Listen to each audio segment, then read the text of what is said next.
Hello, everyone. Welcome to the court. It's Jester.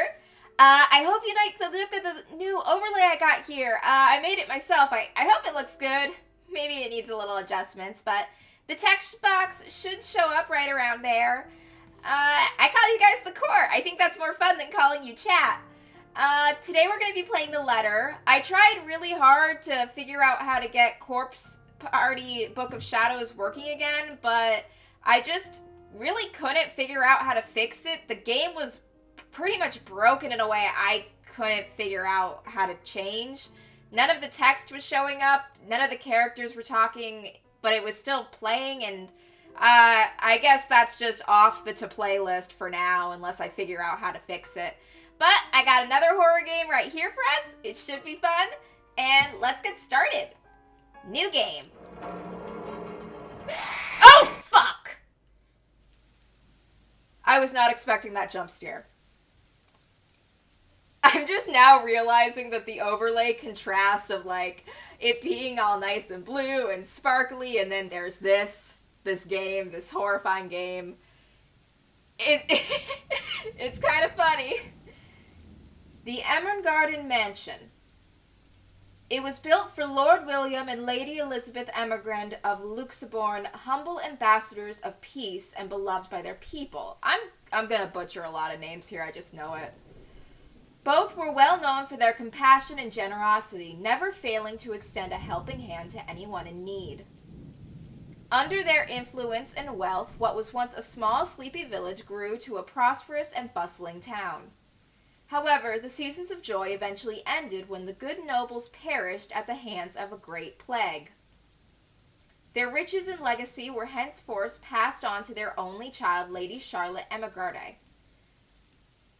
The mansion stood since the 1620s, a witness to a very long history of joy and pain.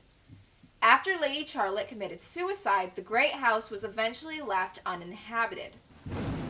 And that's when it began. Oh, you know they had some fucked up shit going on in their basement. You just know it. Beloved rich people known for their generosity sounds fake. Surrounding villagers spoke of seeing and hearing unearthly things, of cries and howls that filled the nights, and hearsay of a mysterious woman roaming the halls aimlessly. Oh, Charlotte's ghost is still hanging around. That's great, I guess. People who dared enter its walls were simply never heard from again. Why would you enter? Why would you enter? It's like, hey, people died here. Suspicious stuff goes down here. We think we see a ghost. And they're like, I'm gonna go check it out. And then they're never seen from again. Eventually, like, after the third person who goes into this place and never returns, you kind of have to figure bad things happen in there and you shouldn't go back.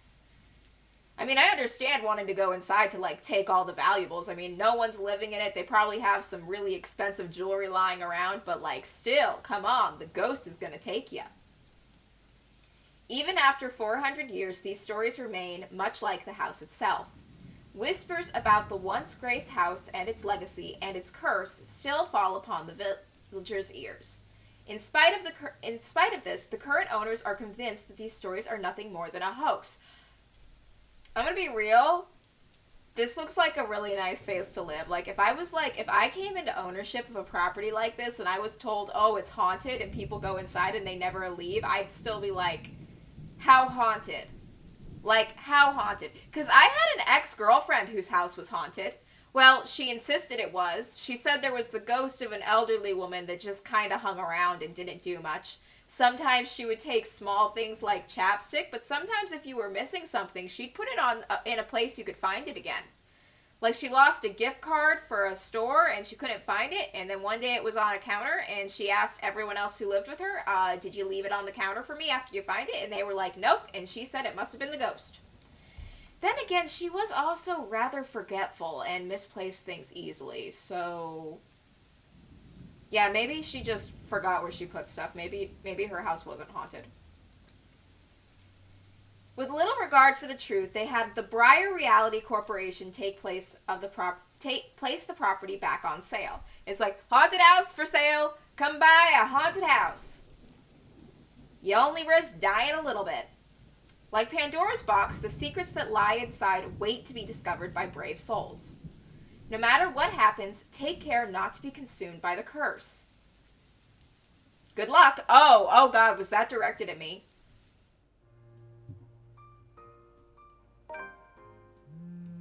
Oh God.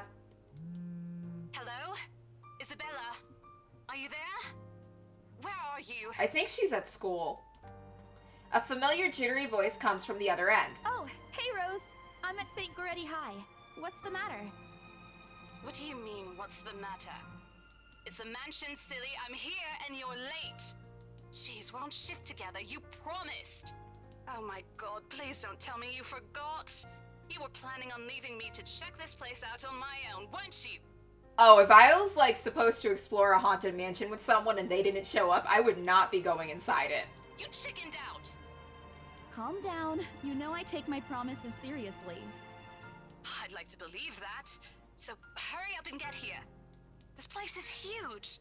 A bit too quiet since no one's lived here since, like, forever, but beautiful nonetheless. Why are you so surprised? This isn't the first time you've been there. I know. I just wish I could live in a place like this. Well, like, you could. Not like, legally. Like, you could just show up and not leave. Try to claim squatters' rights. It really takes my breath away.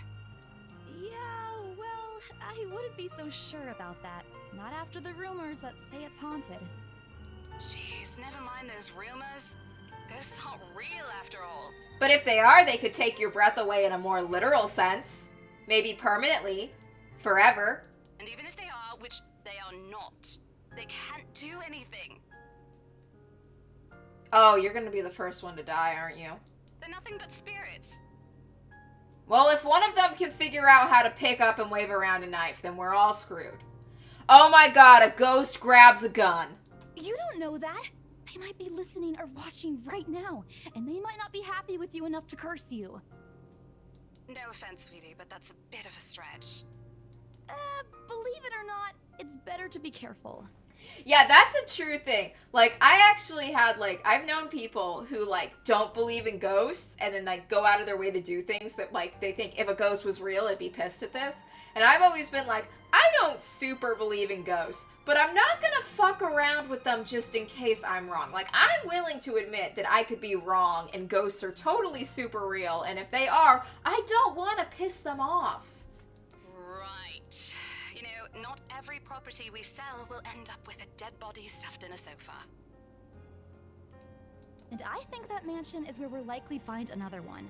I can feel it. Oh my God, the mansion's been, like, empty for ages. You're probably more likely to find a skeleton than an actual fresh corpse.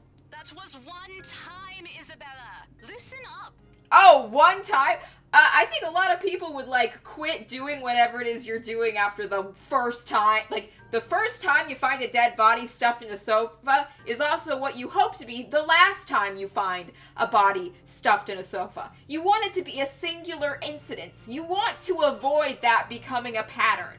Wait, just get here ASAP, please. I'm getting bored being here on my own. Fine, fine. Let me just finish up here. I'll be right there soon. Okay, see you. Bye. She hangs up before I can respond. Rose, still charming as ever. Who was that? I look up to see Rebecca. Becca, giving me a questioning look. Oh, that? It's just Rose. The one who trained you? You're working together again? Just for this property. We've been scoping out that big mansion down Anselm Village after the renovations. Today's sort of its grand opening to the public. The RC wants to give it one last check before we let potential buyers tour it this afternoon. Yeah, definitely don't want the buyers finding a dead body in the sofa. That'd be super bad for them. Hold on. Is this the same mansion you've been telling everyone about? Didn't you keep saying how it just gave you the creeps? No, that was a different mansion. I got like 3 mansions in rotation, and 2 of them totally creep-free. You actually went there? And you're going back? Well, I did promise Rose I wouldn't ditch her. And besides, a job is a job. Gotta do what you gotta do to make a living. As soon as those words leave my mouth, Becca lets out a soft chuckle. What's so funny? Nothing. It's just that I didn't expect you to say that. Coming from you, it sounds so out of character. I mean, no offense, but You've been freaking out ever since you got assigned to it. I honestly thought you'd back out. Not all the time. I could really use a huge amount of cash right now, and this is just the fastest way to get it. There are faster ways to get cash that don't involve ghosts. It's just that none of those ways are exactly legal. Plus, listen to this.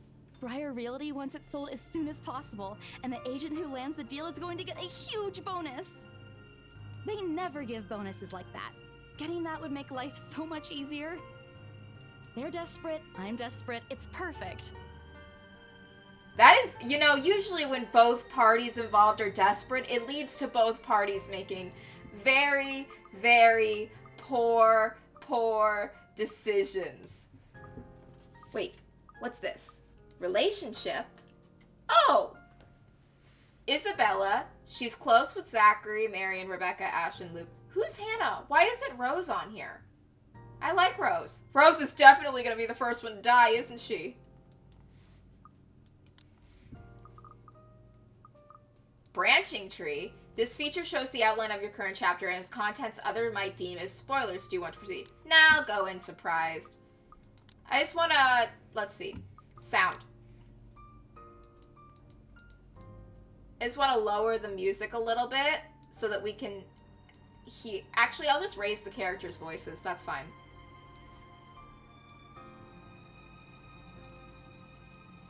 Because the characters are sounding a bit quiet compared to the music, so I want to have that changed. There we go, back to it. A sympathetic look crosses her face. You know, if you're really in urgent need of money, you could have just asked me. Yeah, I understand it can be a bit embarrassing to ask one of your friends to loan you some cash, but it's better than getting killed by a ghost. Or Ashton. We can always let you borrow, and you can pay us back whenever. I have to keep myself from groaning out loud. In the years I've known her, I can already tell what to expect once she has that expression. Becca! I've noticed that you've been living off instant noodles these past few weeks. That could just be a choice completely separate from money. I mean, instant noodles are pretty awesome. She crosses her arms and grimaces at the thought. Her voice slightly rises as she begins to scold me. Instantly, I'm reminded of why Becca excels at teaching boisterous teenagers. Stop eating junk. They're cheap, but they're not good for you. But they're tasty. You'll definitely end up in the hospital if you keep at it. No, I won't. I just won't go. They can't make me. Actually, they can make you. Oh, here we go again. I eat other things too. I had a vegetable yesterday, I swearsies. Hey! I eat other things too. Relationship upgraded. It's increased. Yeah, I don't think she would have liked it very much if we yelled at her, "You're not my mom."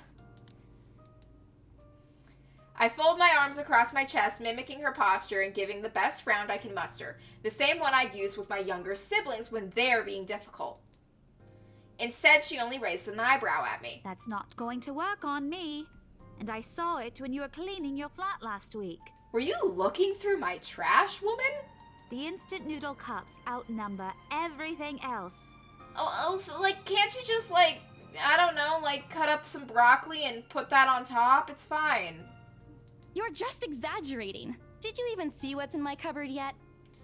To be fair, if she, ate a carrot, you wouldn't see any remains of the carrot in the trash. The noodles are just, all she's eating that's leaving behind waste. If she, pulls out an orange, maybe she, put the orange people in a compost or something. I'm not just living on instant noodles alone. I've got canned beans, peas, tuna, ham, and even hamburgers in there. Is the hamburgers made from the ham?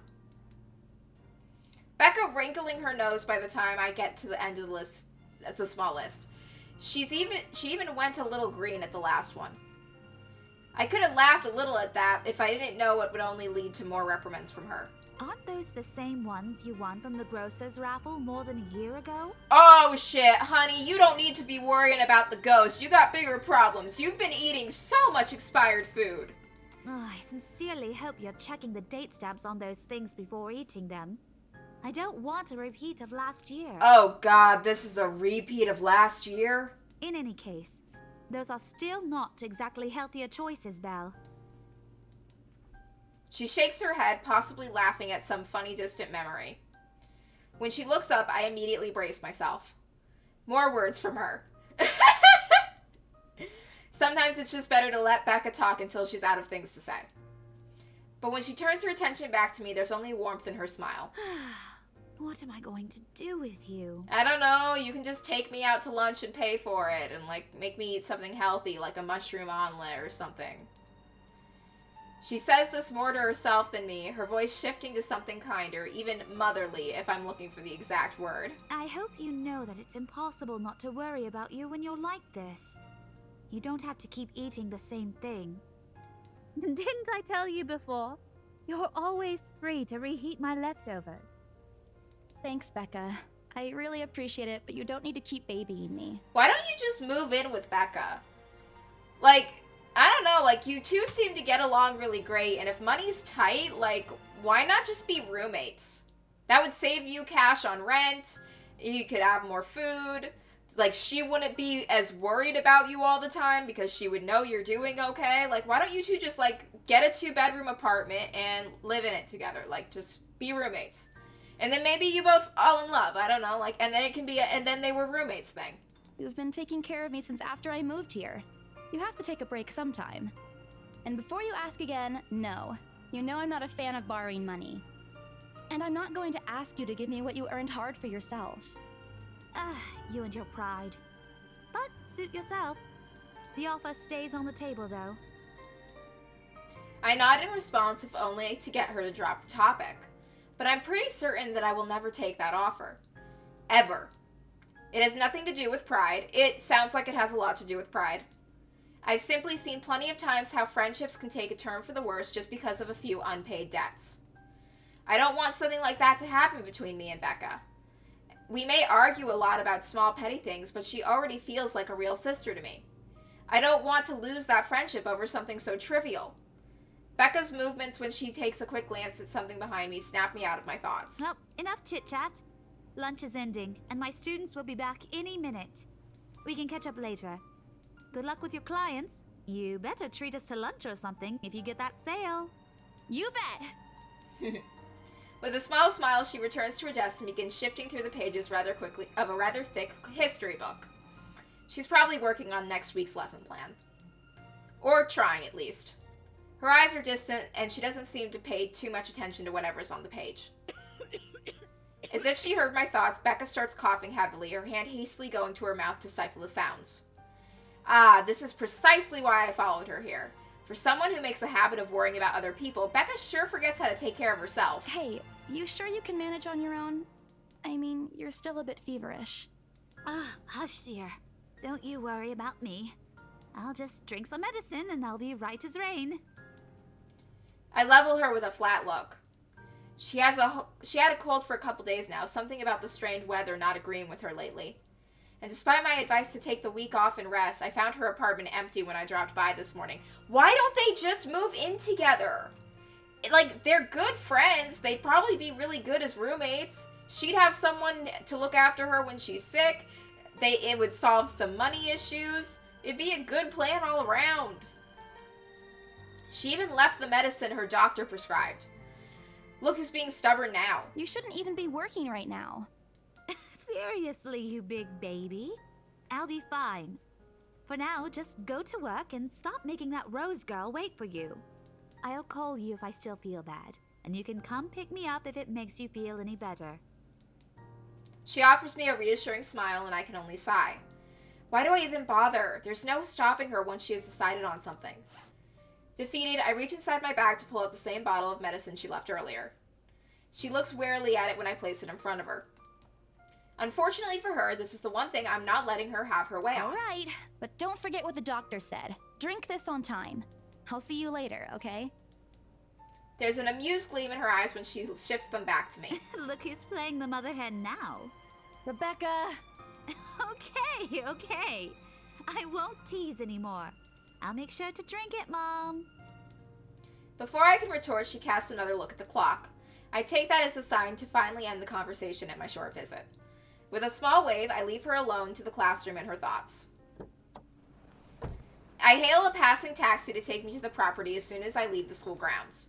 The mansion is some ways out in the countryside, but I don't have trouble giving the driver directions. Apparently, everyone in Luxborn knows of it, and including every bit of rumors surrounding the place. In fact, just the mention of the name is enough for locals to give you cautious, sidelong glances. I'm surprised there aren't more people asking if they can come with. There are a lot of people that would love to check out a haunted mansion. Like, there's a whole Disney ride called that and everything. Haunted mansions, all the rave. I learned that the hard way the first time I commuted here, and it only boosted my belief that there's something more to the house. Even the news of it being renovated and placed back up in the market has caused quite a stir. Thankfully, it died down a few weeks later. The place would have become a lot harder to sell otherwise. I avert my eyes from the window once the buildings shrink in the distance. We get a glimpse of the countryside soon, and although the glance at my watch tells me we're still a few minutes away from our destination, might as well get some work done. Rose did ask me to review the mansion's documents. I already looked over them last night, but you never know when things may go wrong. Life has a way of messing things up like that. Halfway through reading the papers, my phone rings again. I pick it up without looking, neatly tucking it between my ear and shoulder. It's probably just Rose again. Rose? Oh, it's someone new. It's Ash. Guess again. That voice. Ash. Bingo. Hey, what's up? Just checking if you're still cool later this evening. You mean that thing with Zach? Yeah. He even called in the middle of the night just to remind me.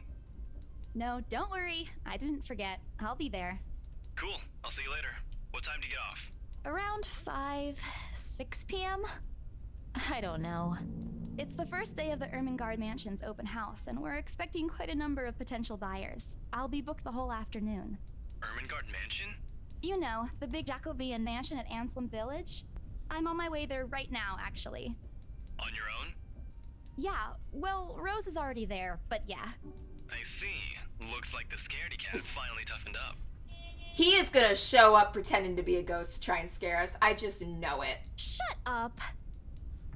Ash chuckles, and I can't help but roll my eyes upon hearing it. I'll see you later. Drop me a call when you're done. I'll see if I can pick you up. Whatever. Bye. He's gonna pick me up. There's gonna be a ghost in the backseat of the car next to me. Everything's gonna go crazy. It's gonna follow us back to one of our apartments. Stupid asshole, always teasing me whenever he sees a chance. That is certainly something to call your friend. I'll show him who's tough.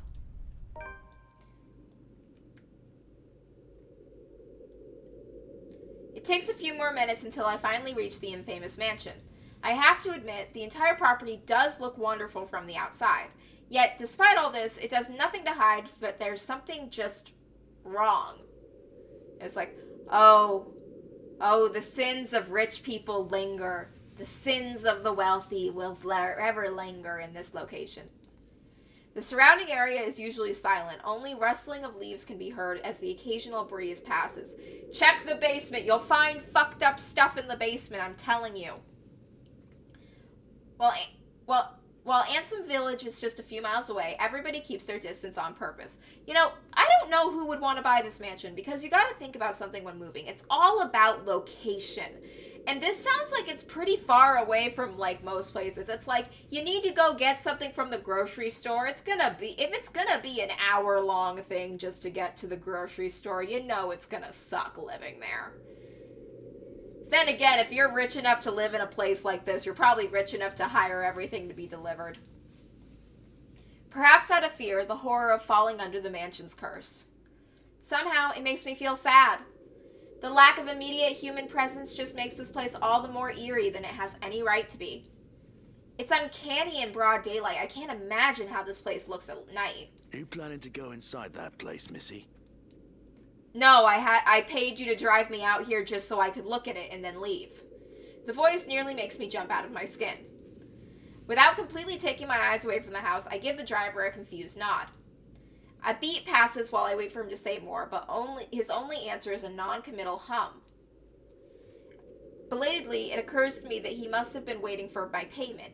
I mentally slap myself out of spacing out and promptly hand him his fare with an apologetic look. I expected him to leave as soon as I paid, but there's a hesitant expression on him, as if something hasn't been said yet. Is there something wrong?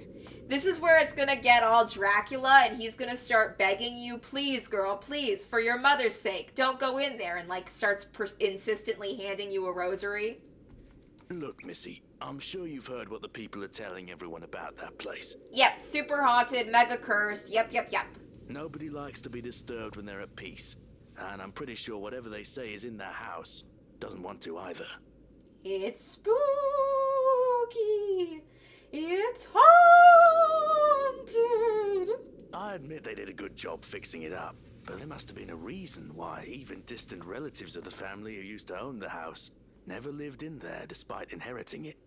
Well, they probably didn't want to live there because it sucks, and they probably couldn't sell it because no one else wanted to live there because it sucks. No wonder they wanted to get rid of it. Maybe they just didn't like it? Maybe they already had their own place they were comfortably living in and didn't want to move. You never know. He drives off after, but what he said has left a foreboding feeling in my gut. I breathe out a heavy sigh as I approach the house. After hearing enough of the rumors, I should have expected conversations to take that turn. But I'm already here. Backing out is completely out of the question. It's not like I have a choice anyway.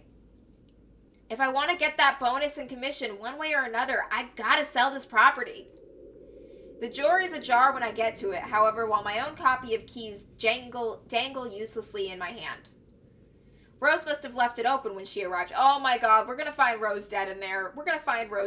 I just know it. She's gonna be the dead body in the sofa. Oh no. That's weird. Maybe we are the only people here this early. Maybe we may be the only people here this early, but I've never known her as someone careless. Entering what greets me inside leaves me gaping. They've cleaned every corner, waxed the floor, dusted the antiques, searched every nook, cranny, and crevice, and made it spick and span. All for the sake of making the mansion more enticing to modern-day lords and ladies. But no matter how hard they try, the mansion still looks as soulless as ever. As though it's going to eat you alive. Well, the creepy portraits probably are not helping. If you ask me, they should have just listened to what other people have been telling them and leave this place alone. Some things in this world are better left alone, never to be disturbed again. Rose? I call out. Rose, I'm here. Where are you? She's in the sofa! My voice echoes softly throughout the hallways. Oh, who am I kidding? In a place this big, I don't think she'll hear me no matter how deafening the silence is. She could be all the way on the other side of the property for all I know. Quickly, I reach my phone and dial her number. But the number you have dialed has not been recognized. Please check and try again. Can't you just have her on speed dial as a contact? What do you mean it has not been recognized? We were just talking a while ago. Oh, Rose is dead. Rose is freaking dead. Oh no. It's not like she was eaten by the house, right? I don't know. Did you see Monster House? I saw that movie as a kid. The house ate people. Or maybe the ghost did hear us talking and spirited her away. Right? No, Isabella, don't be ridiculous. She probably just wandered deeper into the house and lost signal or something. Well, even if she doesn't have signal, wouldn't it make sense for it to just go directly to voicemail? Like, if your phone's turned off, or it's on airplane mode, everything just goes to voicemail. So it wouldn't make sense for that to happen unless she changed her number. Did you dial it wrong? Maybe you just dialed it wrong. I dial her number again, hoping the call will connect this time. The number you have dialed has not been recognized. Please check and try again. Like, if her phone was off or out of signal, it couldn't be reached. But it's saying that it's like the phone number you're putting in doesn't exist at all. Oh my god, Rose has been erased from existence. But to no avail. Oh boy. I have a very bad feeling about this. Rose? If you can hear me, please come out. Rose is in the sofa. Come on, Rose. This isn't funny. You know this place gives me the creeps. No answer. This isn't going to work. This place is big. She could be anywhere. I need to start looking for her. I take a deep breath before venturing deeper into the mansion. Taking a couple steps forward, I notice something move above the grandstand case. What the hell? Rose? Rose, is that you? Not funny. I'm leaving you if you don't come out. Not coming out, huh? Fine, I'm going. Okay, that's a lie. She's my friend. I can't leave until I know she's alright. Growing desperate, I try to contact her number again. Come on, please, give me something. Please, Lord. Yes, finally. Oh, yes, it's fine. This is fine. Hello? Hello? Rose, I'm here at the mansion. Where the hell are you? She doesn't respond. There's also heavy static coming from the other side. I sincerely hope it doesn't get cut off again before I can get an answer from her. Rose, come on. Where are you? A few moments pass until the static eventually starts to quiet down. I'm attic. Oh, she's in the attic. What? The attic? Why? Crap. It got cut off again. Man, do I really need to go there? With how deep inside the mansion attic is, there's probably not any signal there. No wonder I couldn't contact her. But why is she there? Of all places, she just has to make me go fetch her in the creepiest room of this place. The attic is no way in hell the creepiest room in this building. It's the basement. There's always something fucked up in the basement. Is she doing this to get back at me for being late? Whatever, I'll just go. The sooner I meet up with her, the sooner I'll feel better about being there. I carefully make my way up the staircase. My legs wobble as I mentally curse the fact that I've chosen real estate instead of picking a career that doesn't involve strange abandoned houses. Upon reaching the top, the grand hallway greets me. It branches out to two major wings, the east and the west wing. There are two attics here, one on each side. Why would there be two attics? That's just excessive. That's excessive. But the east one has been converted into a storage room of sorts, and somehow I find it least likely for Rose to wander there by herself. Besides, she never did like going into stuffy storage rooms. So I head toward the west wing first, where a simple wooden door at the end of the hall opens for a small room. Inside is another set of steps leading up to the second attic. Why isn't it just one big attic? Unlike the grand staircase, though, the stairs to the attic are steep and narrow, made of old stones covered in a thick coating of dust that kicks up into the air every step. Thank God it's still daytime. If it wasn't for the light streaming through the door behind me, I might easily stumble and fall. With how old this place is, there's no light fixture to illuminate the cramped passage up. Why didn't they bother to add one when they renovated? It escapes me. Sheesh, they did it with the rest of the house. A small bedroom welcomes me at the end. Oh, this place is creepy. It looks exactly as it did the last time I've been here, full of dust, worn out, and faded by time. Like, at least clean up the cobwebs. I mean, come on. You're trying to sell this place. They're gonna be up there. You know, this attic actually does look like it could be a pretty good, like, maybe guest bedroom? Maybe? Like, you never use it, but it's nice to have it. I mean, it's got a window. This is like, if you put up some wallpaper, if you cleaned up the cobwebs, put up some wallpaper, I could see this being a decent guest bedroom. Or at least yeah, it could be nice. Just why not tidy it up? Odd. I thought they cleaned everything. Did the crew miss this room? Attics are easy to forget. Cleanliness is the least of my concerns right now. The more pressing matter is Rose. Well, like, maybe she went to the storage room. Maybe she wanted to check out what was in there. She's not here. Was I dreaming when I talked to her a while ago? Did I mishear her? Well, there's two attics. She's probably in the other one. No, it couldn't have been a dream. After all, the creepy ambience of this estate is doing such a remarkable job making sure I stay alert and awake. And I'm sure she said she's here. Well, she said attic. Check the other attic. Is this a prank? Or maybe that phone call was Rose's last message to me before the curse got to her. Ugh, shut up, brain. You're not helping. Don't make this scarier than it already is. But if she's not here, then where is she? She's in the other attic. Oh, frick. The hell can't do this anymore. I'm leaving. We must have angered the spirits living here. I knew disturbing this mansion was a bad idea right from the very start. But nobody listened. Be fucking realistic, they said. They think I'm cuckoo because I believe in curses and ghosts and all that. Me and my outlandish backwater country beliefs. I've always strived to be a model employee, but not this time, no. I'm turning back for the sake of my sanity.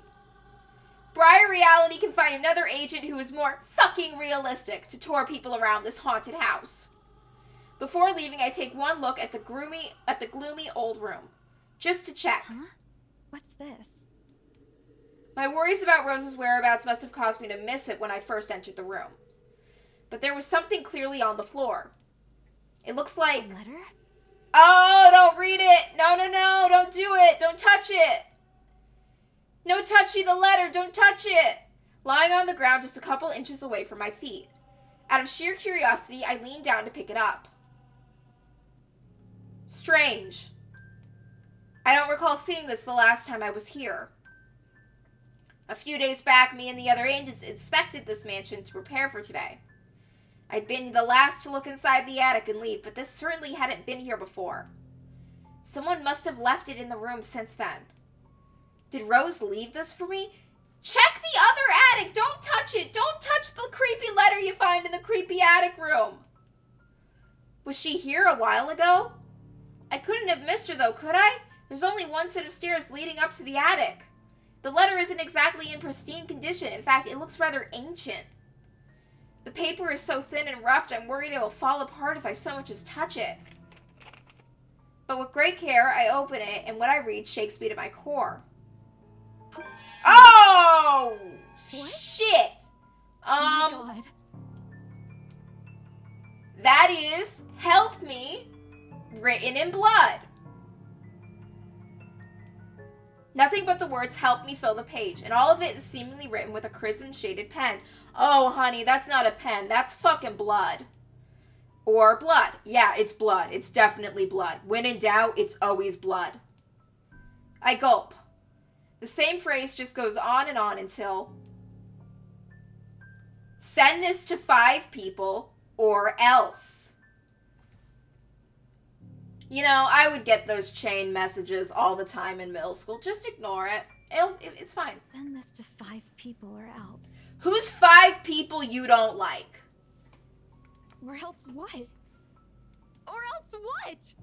It's written in blood. The or else is pretty heavily implied to be death. As quickly as I can, I scan the back of the letter and peek in the envelope to make sure I'm not missing out on a second page. But there's nothing. No. Oh, please, no. Just think of 5 people you don't like. My hands tremble as the dread creeps over me. The room is suddenly getting closer. I need to get out of here. Folding the paper in half, the sight greets me the next as... Folding the paper in half, the sight that greets me next has me frozen in the spot.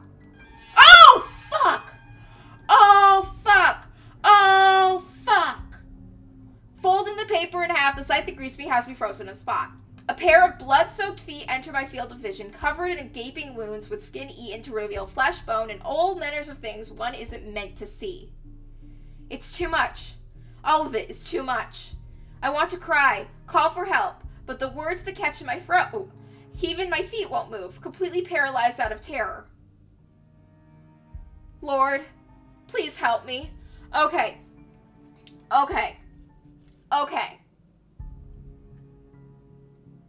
Just don't make eye contact. Just don't look up. Don't be brave and look up.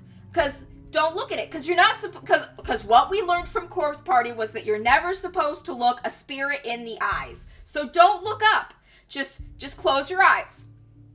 Just don't look. Don't make eye contact. I shut my eyes tight, muttering in fervent prayers under my breath. Our Father, who art in heaven, hallowed be thy name. Oh, we're gonna die.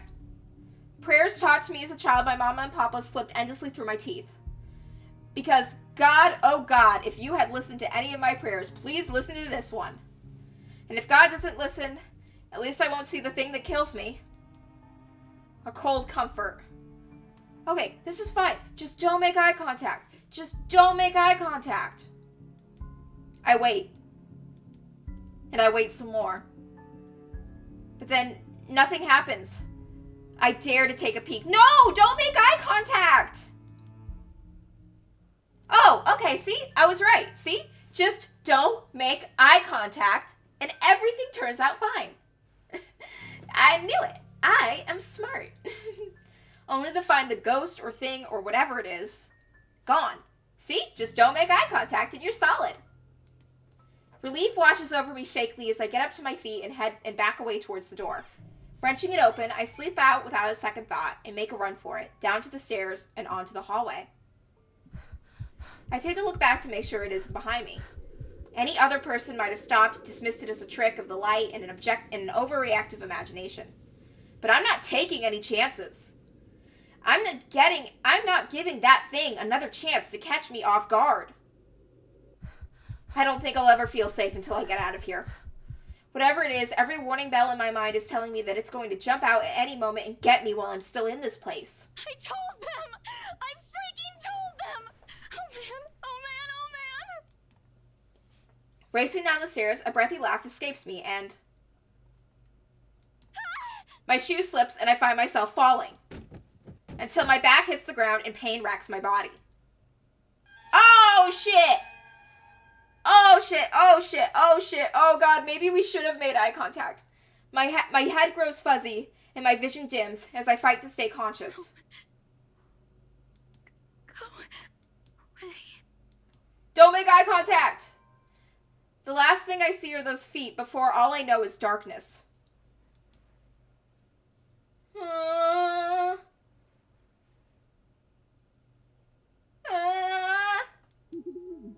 A buzz breaks the silence.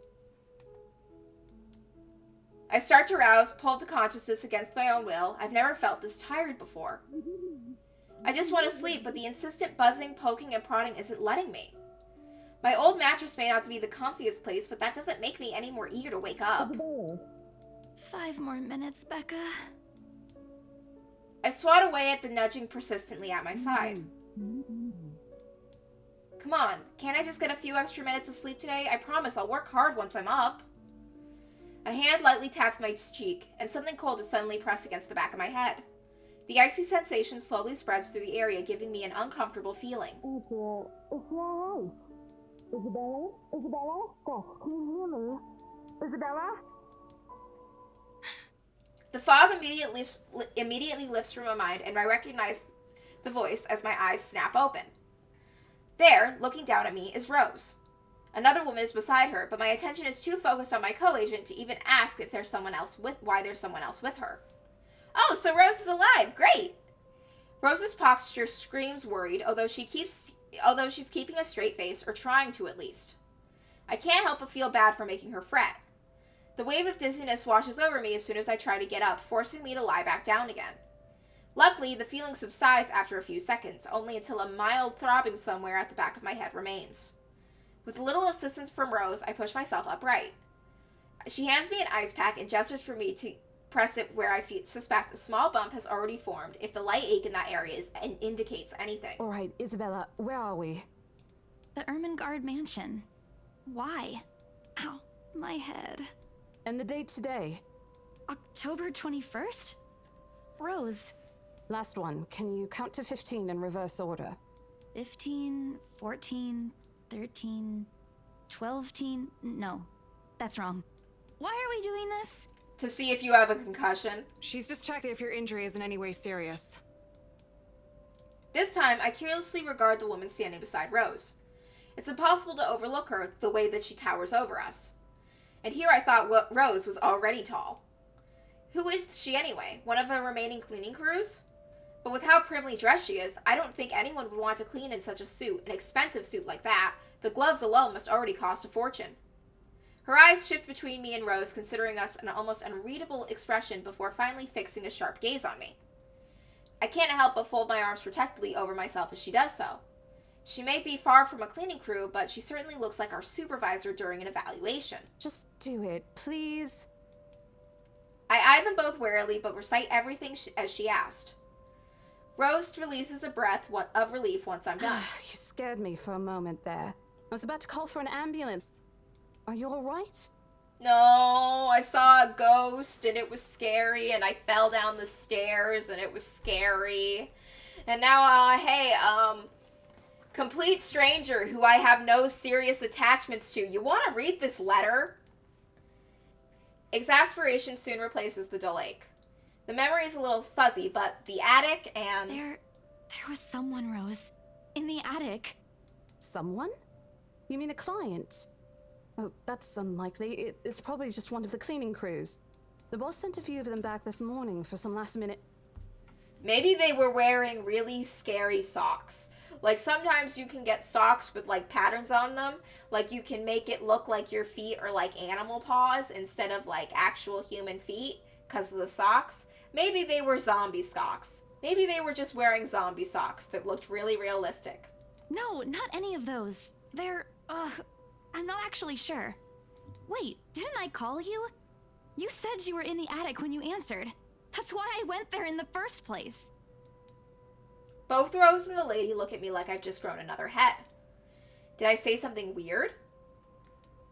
Rose quickly casts an apologetic smile at the woman before an awkward silence stretches on further. It's her saleswoman smile, the same one that she taught me back when I was still her trainee.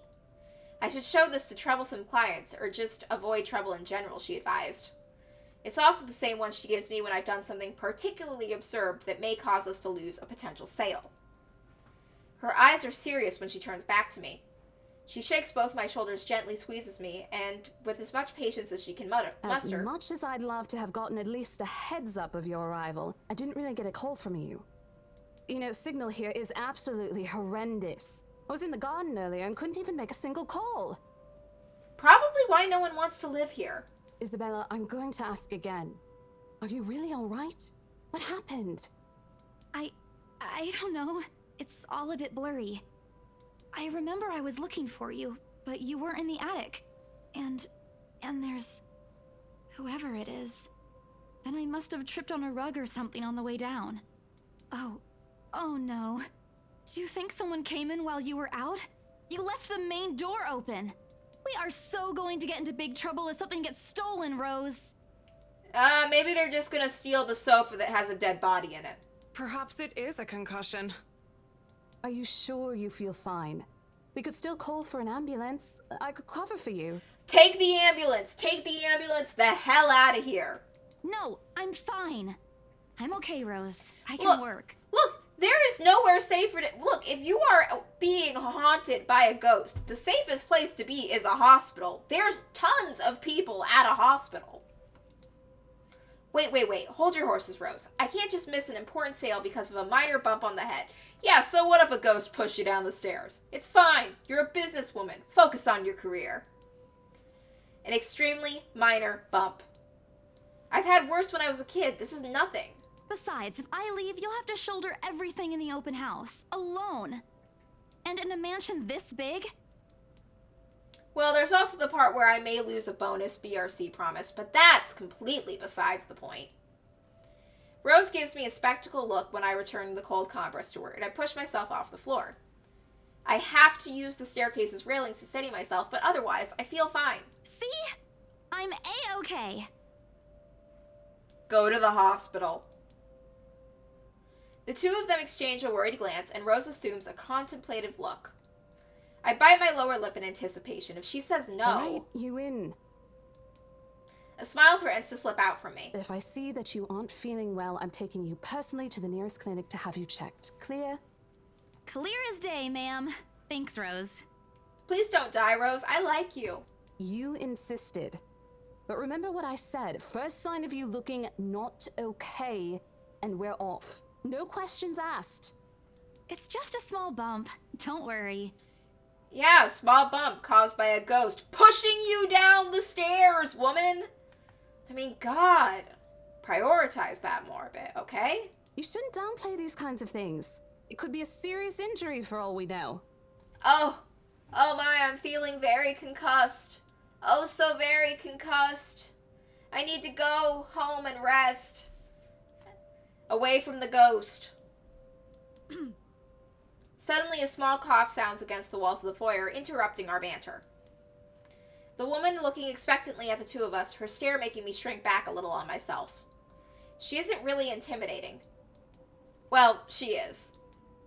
Well, she's but not in a scary negative way. Yeah, she's intimidating in a hot way.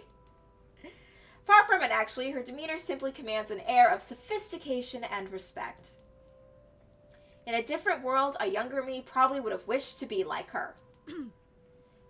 But now an older me wishes to be with her.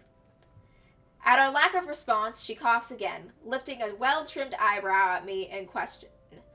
Words get caught in my throat at the sight of it, and Rose, as usual, is swift to catch my blunders. My sincerest apologies, Mrs. Please be Miss. Please be Miss. Please be Miss. Miss McCulloch. Marianne McCulloch. Yes! I don't see a ring on those gloved fingers. She hands Rose her business card. The words interior designer catches my eyes before my partner flips over it. Oh, probably someone interested in the mansion for its 17th century influences then. I won't hold it against her, though. Despite the hearsay, the remaining inhabited years, the mansion's original fittings and furniture have been kept completely intact and restored to pristine condition. I suppose some people find that trip to the past feeling appealing. After all, with what it offers, this place could also be a haven for people looking to live a somewhat classic historical charm. Miss McCullough, I'm Rose Cooper, and this is my partner, Isabella Santos. We're just ironing out a few things, but we'll be starting the tour soon enough. We're all gonna get killed by a ghost. In the meantime, we've prepared some refreshments for you in the parlor while you're waiting. If you could please... Thanks. There's no need for it, though. I just dropped by for a quick survey of the place. I thought I should check the estate before I meet with the homeowners. Rose's confusion is impossible to miss when she glances at me, and I return it with an equally perplexed look. And against my better judgment, I blurt out the first question that comes to my mind. Are you single? Are you looking? Would you like to get a drink after this? Oh wait, those were 3 questions. I'm sorry. Homeowners? I should have kept my mouth shut. A flash of irritation crosses her face, but it instantly disappears under a mask of professional detachment. Yes. Hannah Wright? She hired me to handle the interior design for their new home. This is the Ermengarde mansion, right? Why are we here if someone already owns the home? It is, but... She pauses, possibly trying to find the right words to fix the awkward situation without offending someone. Suddenly, Rose nudges me with her elbow. I can't just say I don't know, because Rose is looking for me to help. Let's just say, okay, cool, I think there's something our supervisor forgot to tell us. I gotta check with them real quick. Those few moments have given me enough time to clear my head of any nervousness or confusion clouding it. Oh, what's our new relationship? Oh, Marianne's on there. Why isn't Rose on here? Rose should be on here.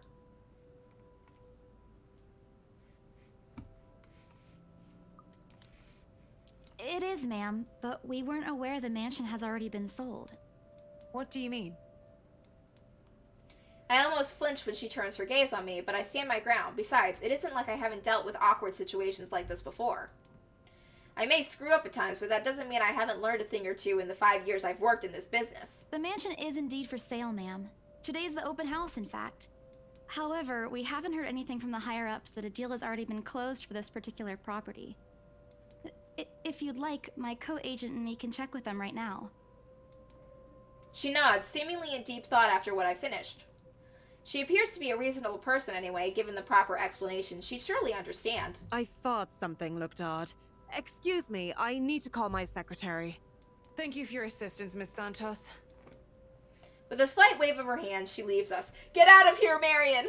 Get away before the ghost gets to you! Save yourself while you can! That seems to be the end of it. Both Rose and I breathe a sigh of relief. Disaster averted. I also don't miss the thumbs up she gives me for doing a good job, but I can't help but swell with pride. Still, I've already prepared myself to dial the number to our Luxburn office and check even if she didn't ask for it. I will be very frustrated if for some reason something has already been decided without my or Rose's knowledge. That's a whole new level of unfair. We've been working hard on this. Moments later, Miss Kahlo returns, looking frustrated but with an apology clear on her face. I feel a little sorry for her having to go through all this trouble. There seems to have been a little misunderstanding with my client. If you'll allow it, I'd like to stay and wait for them here. Yes, sure. Help yourself to refreshments. Avoid the ghost. If the sofa you're sitting on seems lumpy, don't worry, it's just the dead body stuffed between the couch cushions. I was informed they'll be dropping by for the open house today. I figured it'd be a waste to just leave after that long drive. I might as well meet him here. Certainly. You could stay at the parlor in the meantime, ma'am. I'm sure it won't be long before our guests arrive. And, Isabella, I left a few documents in my car. You know where I keep those. Can you please get it for me? I'm gonna die. The ghost is going to be in the driver's seat of your car and it's gonna run me over. Rose takes a glance at her wristwatch before tossing me a set of keys. And hurry. We've still got a few minutes to double check those papers. Okay, got it.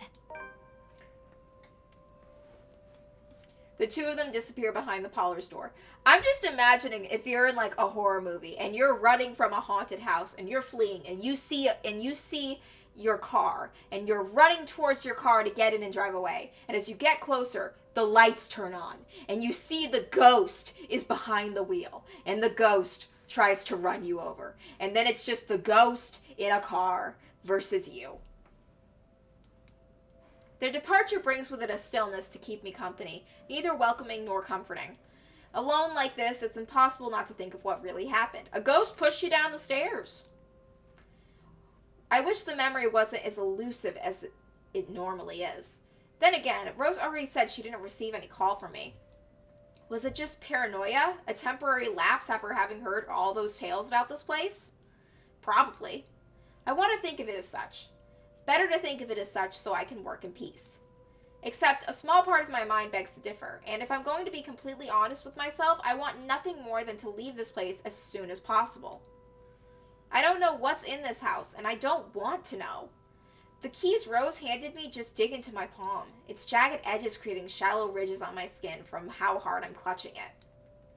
It's a reminder of what I still need to do and why I've taken this job in the first place. Hugging my blazer closer to my body, I exit the house and head out for what Rose has asked of me. Just a few more hours, Isabella. Sell the house, get the money, get the bitches. Oh, fuck, what? Oh, I was making a joke about getting bitches and then the house is all bloody and scary and what the shit? I shouldn't make jokes about getting bitches. I've learned my lesson, creepy haunted game. Please don't punish me. A flock of people have already gathered in the mansion's front yard by the time we officially open the doors. I'm not sure whether I should feel baffled or underdressed standing in their presence. Men and women of wealth and status, all dressed to the nines in fancy suits and lovely dresses of varying colors, composed of a medium-sized crowd. Their necks, arms, and figures are adorned with silver gold glinting in the afternoon sun. Some even have ridiculously fancy feathered hats on their head. Steal the feathers! Steal the feathers! Yes, just go up to them when they're not looking and yoink, take a feather. Just do it. Do it! Do it. Do it. I'm trying to mimic the Palpatine voice, but I'm not doing a good job at it, and I think I just hurt my throat. Do it. I really hope there aren't any magpies living nearby, like in the stories. Those birds will have a field day in this. Oh my god, it would be like the Birds movie, but with magpies specifically. They are murmuring among themselves, looking at the estate's facade appraisingly, with some arguing about whose mansion has superior architecture. But most of it stops as Rose calls for their attention. They don't look too pleased at being ordered around, but what can they do about it? Ladies and gentlemen, I'm Rose Cooper, and this is my partner, Isabella Santos. We'll be taking a tour of the mansion in 2 groups. Please make sure you filled up our sign-in forms before joining a specific group. Those who want to look around the first floor, please follow my partner. I'll be guiding the ones who wish to see the ground floor. Hearing this, a few wander to me. They are mostly old ladies who seem daunted at the idea of climbing all those stairs. Miss Colo, who also joins our group, but what really catches my eye is the elegantly dressed pair she approaches. It's so nice to finally meet you. When Chief Inspector Lee mentioned that a famous interior designer is in town, I knew I had to get you. Your confidence in my skills is very flattering, ma'am. I'm sure you won't disappoint, Marianne. Oh, you know each other? Not at all, ma'am. Oh, they know each other. You mentioned something about a Marianne on our way here, darling? Oh, yes, I think I did. He's lying to her. Ah, they must be the clients she was talking about. I might have seen their faces somewhere before, some magazine or the television, I can't quite remember. But then again, most of our guests have likely ended up on the news, one way or another. I won't be surprised if these two already have. For people who are popular, though, they aren't dressed as loudly as the others, and in their simplicity, the couple stands out. The woman in particular is stunning enough to turn the heads of most people in my group, especially the men with wandering eyes. The guy standing beside her doesn't seem to mind, though. And if I'm going to be a bit bolder in my assumptions, I say he's basking in the attention. Both of them, in fact. I would think they are a brother for sister if it wasn't for the public display of affection. Well, I mean, they can still be brother and sister. I hope they're not, but I don't know. Some families, that's their idea of keeping the bloodline pure, keeping the money within the family, but also it's like, you know, but I don't know. Their matching rings on their finger just to cement the fact that they are indeed a couple. Don't be cousins. Don't be cousins. Whatever. Couple or not, what's important is the idea we get this deal closed before the current owners can even think of canceling the listing. I just hope that one of the people in my or Rose's group is brave enough or generous enough to buy this mansion. And so, with the papers in hand, I lead the way. When they aren't whispering amongst themselves or going ooh or ah over one thing or another, they ask questions. From how the restoration process went to the history of the place, I answer them all, more than happily talk about the art pieces and architecture mostly. However, I'm careful not to mention anything about the urban legend. Not a good material for sales talk, even if the entire population of Luxembourg knows about it. Some of the furnishings here are actually the 17th century originals, all of which have undergone a painstaking restoration process just to return its original beauty. Even the glass thing. Colorful ones. Oh, I don't know, but you get the idea, I hope. Especially that one, ma'am. It is said to be a gift commissioned by the fiancé of Lady Charlotte Ermengarde. The mansion's current owners have specifically requested that the restoration crew take great care in handling it. It's a priceless work of art and the most distinctive feature of the mansion. Well, like, how priceless? Everything's got a price. By the time I've stopped talking, her attention is already elsewhere. Isn't this place wonderful, darling? I told you it's not a total waste of your time. I don't know. Isn't it a bit too small? We might have to break a wall down to have more room. You could keep it as like a summer vacation spot rather than your main place of living. Well, I think it is just right. Don't you think so, Marianne? It is splendid, ma'am. But isn't it a little too early to make plans when no deal has been signed yet? They're planning to buy it, so, like, yeah, they're, like, if they're planning to buy, like, they're gonna buy, I guess. Like, and they seem fancy, they seem wealthy enough that if anyone else is wanting to buy this place, they could just outbid them. Never mind that. It isn't going to be a problem. We've got a wonderful legal team to handle everything. Start taking notes, though. I think I've got a few things I want changed before we move in. I'll give it to that lady. She knows what she wants. The rest of their conversation gets lost in the chatter of our companions. I don't want to make any assumptions yet, but their sheer interest is enough to give me some semblance of hope. Oh, please, please, let those guys be the one. Eventually, our group reaches the kitchen. Much like the rest of the house, a great deal of effort has been put into retaining the room's classical appeal. Oh, see that? That leads down to the basement. That trapdoor right there, that leads down to the basement. And what are we going to find in the basement? fucked up shit, because there is always fucked up shit in the basement. The open hearth at the end of the room in particular looks amazing, like the ones I've seen in the fairy tale books. And mad props to the cleaning crew. Seriously, after overhearing hundreds of their complaints about soot and tar staining the bricks, how much of a pain in the arse cleaning this place will be, they managed to pull it off. Or make it look presentable at least. The highlight of the room, however, is what's underneath this hatch here. Don't show off the basement! There's nothing good in the basement. I don't care what kind of fancy wine cellar you got. It's haunted. Oh, don't say anything yet. An underground wine cellar. The first time the guy speaks up, Mr. Luke Wright, my memory supplies from the forms they signed earlier. His sudden antithesis caught me off guard. Since the start of the tour, only his wife has shown any form of genuine interest in this place. But this time, something lights up in his eyes at the mention of the Undercroft. What's so interesting about a basement? I really don't understand rich people sometimes. Right now, he just gives me the impression of a child who's seen what he absolutely wants for Christmas. I've always found it cute whenever I see children act that way, my younger siblings especially. On a grown man, it's almost funny. Yes, sir. It could house around 7,000 to 11,000 bottles of wine. Okay, if you have that much wine, you have a problem. Truly. And the room, how was it built? The bricks that were used to build the cellar have been carefully picked for the purpose of maintaining and preserving a constant temperature and humidity in the room. It's a good place to keep your private collection in if you have one, sir. It keeps the corks in good condition. Oh, love. Didn't you say before that you wanted to make your own personal vineyard? Perhaps you could start one here. I mean, you got the backyard space for it. You know we're going to need space for that, darling.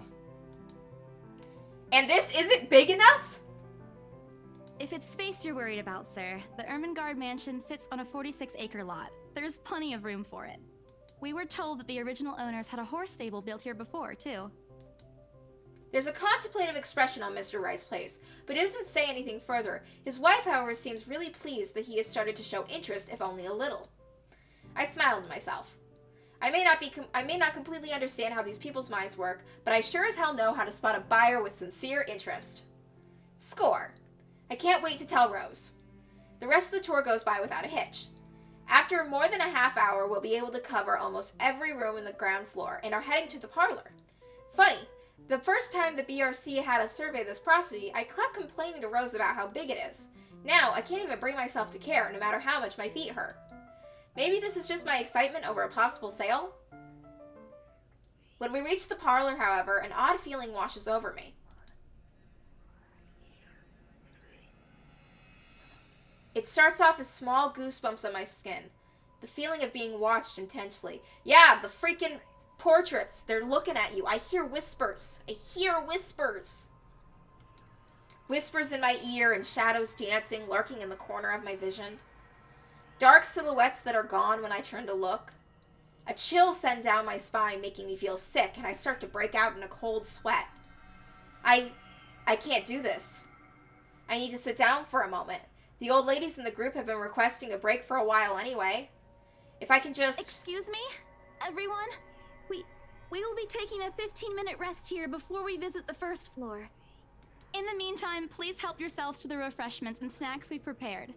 If anyone has any questions, feel free to approach me. I'd be happy to help you. I let them sit while I retreat to a quiet corner to recover. It's not what you think. Don't think about it. It's not what you think. Oh, I was reading that out as like the ghost whispering that to her, but I think it was just her internal monologue of don't think about it. I've probably just caught Becca's cold. Don't think about it.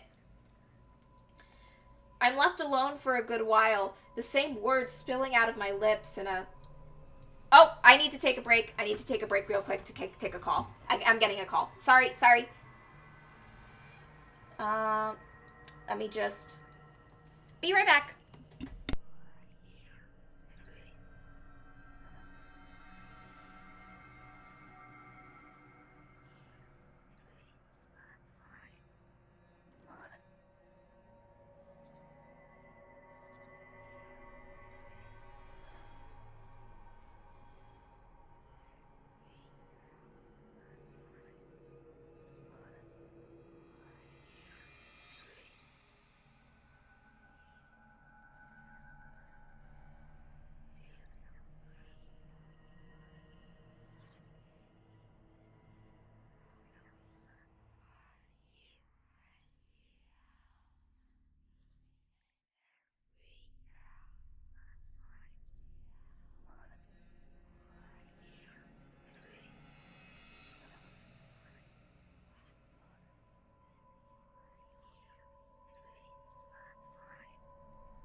I'm back. Sorry, I got a phone call that I really needed to take, but it was good news, so everything's cool.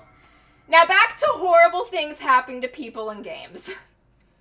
I'm left alone for a good while, but with the same words spilling out of my lips in a silent prayer, until a hand taps my shoulder. Hello, you there? It's fine. You're in a room full of people. Ghosts don't like witnesses. Oh, when you press the scroll button, it shows you the previous text. Okay, that's cool. Yes, ma'am? Oh, look at you. Having to show a group around a mansion this big must be exhausting. She's nice. I like her. Not a problem, ma'am. I'm just doing my job. What a hard worker. Anyway, Isabel, right? Isabella, actually. But yes, what can I help you with, ma'am, right? Please, just Hannah. Call me Hannah. I just wanted to ask, how soon are we able to move in? Ooh, she really wants this place. My brain completely stops. The sick feeling plaguing me is suddenly gone, replaced by utter bewilderment. Is this a joke? She looks at me expectantly as I struggle to come up with an answer. Wait, ma'am, you see, but we haven't even negotiated a price yet, ma'am. We haven't even finished touring the rest of the mansion. She really likes what she's seen. A sale would be great and all, but... She stops me from speaking any further and puts a hand on my shoulder.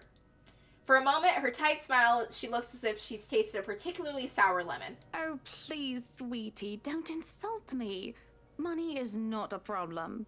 And, just between you and me, this place is better off with us than with some old lady who'll probably just fill it up with cats. The cats clawing their way down the priceless oil paintings. I personally don't think there's anything wrong with having cats here, ma'am Hannah. I'm sure there's more than enough space here if you want pets. Perhaps I'm not feeling well, but really, what's wrong with cats? Oh my god. So, okay, so the thing I've noticed is when people don't like cats, it's never a, oh, they're not my thing. It's always a real, thing they have against cats. I met someone once who said she wasn't, oh my god, my cat's showing up. She knows I was talking about cats. She thinks I want her. Anyway, I met someone once who, she didn't like cats. But upon finding out I was a cat person, she asked me, I have a question. I'm not trying to be offensive with it. I just want to know, why is it that people think cats will kill babies? And I'm like, oh, that's an old wives' tale. People think that they'll smell the milk on the baby and they'll want to be near the baby and that they'll accidentally smother it while trying to cuddle. But don't worry about that. Just keep the cat out of the room. Also, it's kind of like when you're pregnant, you're not supposed to be cleaning the litter box because you can get sick that way. But I remember when my mom was pregnant with me, she told my dad he needed to clean the cat's litter box because she couldn't. The litter box did not get cleaned. Oh, I gotta pick up the kitty.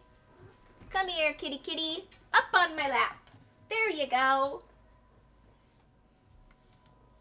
More importantly, why was she talking about moving in already? Because she really, really wants this house. Well, I'm more of a dog person. You can get a dog in here. The dog gets excited and smashes its way through the priceless windows. But you see, this is going to be a gift to my darling. It's going to be our anniversary soon. I wish I had a girlfriend that would buy me a mansion as an anniversary present. That sounds awesome. And it would be so wonderful if you can secure its purchase for us. Also, you're buying him a gift that you really want for yourself. You care about this mansion way more than he does. Why, I can even offer something extra if you help us out with the paperwork.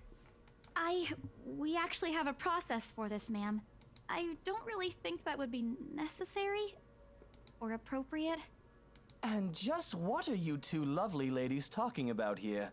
Leaving me and our lovely interior designer to talk here by ourselves. Why don't we swap chit-chat partners? Leave me with the stunningly gorgeous interior designer and you talk to your wife. What would the people think, darling? That you're talking to other people about different things and that you don't need to be attached at the hip 24/7 because that's not what being married means. Oh, it's just small talk, love. I was asking if she could help me with the paperwork. I try not to wince when her nails dig into my shoulder. Okay, you're not as nice as I thought you were, which is a shame, because I thought you were a really cool gal. I can't help but send an imploring look to Miss Calloway, who only gives me an apologetic smile and a shrug. Don't leave me with her! She has her talons in me! Yeah, I can give you a fact sheet and a form to fill out. She wastes no time in taking the papers from my hand and shuffles through the bunch. Oh man, Rose is going to be so angry at me for letting her do that. Wonderful. And Marianne, I'd really love to talk to you about those changes. You took some notes earlier, yes? So about installing doggy doors. I did, Mom. But I really hope that this time... Excellent. Hopefully you can help us out too, Isabel. Isabella. Right. It's a lovely name, Isabel. Oh, I take back everything I said about thinking she seemed nice. This girl's a huge fucking bitch. Okay, first chance we get, we're leaving her to the ghost to save ourselves. Hey! Girl I don't like. You want to read this letter? It's Isabella. Yes, that's great. We'll be more than happy to put in a good word to your superiors, too, and... What's this? Oh, she got the letter. Oh, wait, no, Marion! No, Marion saw it, too! No, don't let her look at it! No! Save the hottie! Oh, God, no! A look of confusion and disgust appears on her face, turning to her husband, but he merely shrugs in reply. Well, you know what? Like it or not, we've already shown 3 other people. We just got 2 left. That's, an interesting work of art. Not to my taste, though. I'm sorry. That is, I'm gonna be real. I honestly have a lot more respect for her now for, just having such a polite response to seeing that. Because if I was looking through some paperwork and I found a old letter with a bunch of blood on it, I would immediately fling it across the room and start screaming. So the fact that she's keeping her composure honestly has me impressed. Darling, Buttercup, art is a complete overstatement for this garbage. It looks like a cheap prop from a D-list horror film. I'm surprised no one's freaking out. Shush, love. Let the girl do what she pleases with, what do they call this? Just say it's a metaphor for the struggling economy. When I was in high school, one of my friends, he was having a real hard time in our pottery class, and I told him, dude, just make something really random and abstract and say it's a metaphor for the struggling economy. You'll get at least a C. And he did! Oh, forget about it. At the very least, it's not as dreadful as the one art exhibit I was forced to attend last month. Oh God, they're bringing up things. They're bringing up marital problems. You should have seen it, Marianne. Even you would have been appalled. But I'm sure you'll know what to do with our walls once we get started. I highly doubt it is as bad as you say, Ma'am. Nevertheless, you can be assured that my team will only pick whatever suits your tastes. We're all gonna die. Nothing of this chain letter sort, of course. It has to always work with a palette. They are way too chill about seeing this letter. I'm quite sure chain letters these days don't come in this form. Everyone is way too calm. It's my turn to be puzzled. What do they mean? Rose and I double-checked everything. Are the papers I handed out not enough? I want to ask what I did wrong. I don't want to mess this up. But the way Ma'am Hannah's leading the conversation, I'm afraid that's exactly what'll do if I interrupt her. That's good to hear. See, darling, isn't she an absolute delight to work with? I can't wait to see how this place will look when she's done with it. Everyone is entirely too chill right now. Oh, you don't have to tell me that, Buttercup. A smile is back on her face when she turns to me and hands me a strange piece of paper. I would still put it away if I were you, though. Otherwise, people might get the wrong impression. I'm gonna real, I honestly like her a bit more now, because she's being, like, if someone handed me a letter like that, I'd probably start freaking the fuck out on them. But she's being really polite. Anyway, as I was saying... I don't hear the rest of what she says after that. I can only stare down at the paper, at the letter in my hands. The sides crinkle in my grip and my breathing grows labored. Dread quickly fills my mind. Isabella? Isabella? Are you alright? You're looking pale. You need to show it to 2 more people or else. Just show it to 2 of the old ladies. They lived their lives. They don't got a lot of time left anyway. I didn't even notice when Rose's group joined us in the parlor. I want nothing more to say than no, I'm not alright. I want to leave this place because I remember everything clear as day. This letter and the blood-soaked limbs in the attic, it's real. The letter. I'm sorry, I didn't know. Careless. I've been so careless. How do I even tell them without looking like I've gone mad? Just leave them to die. Save yourself. That's all you can do at this point. Don't show the letter to Rose! No! Rose is our friend! You show that letter to people you don't give a shit about and you don't care if they die or not.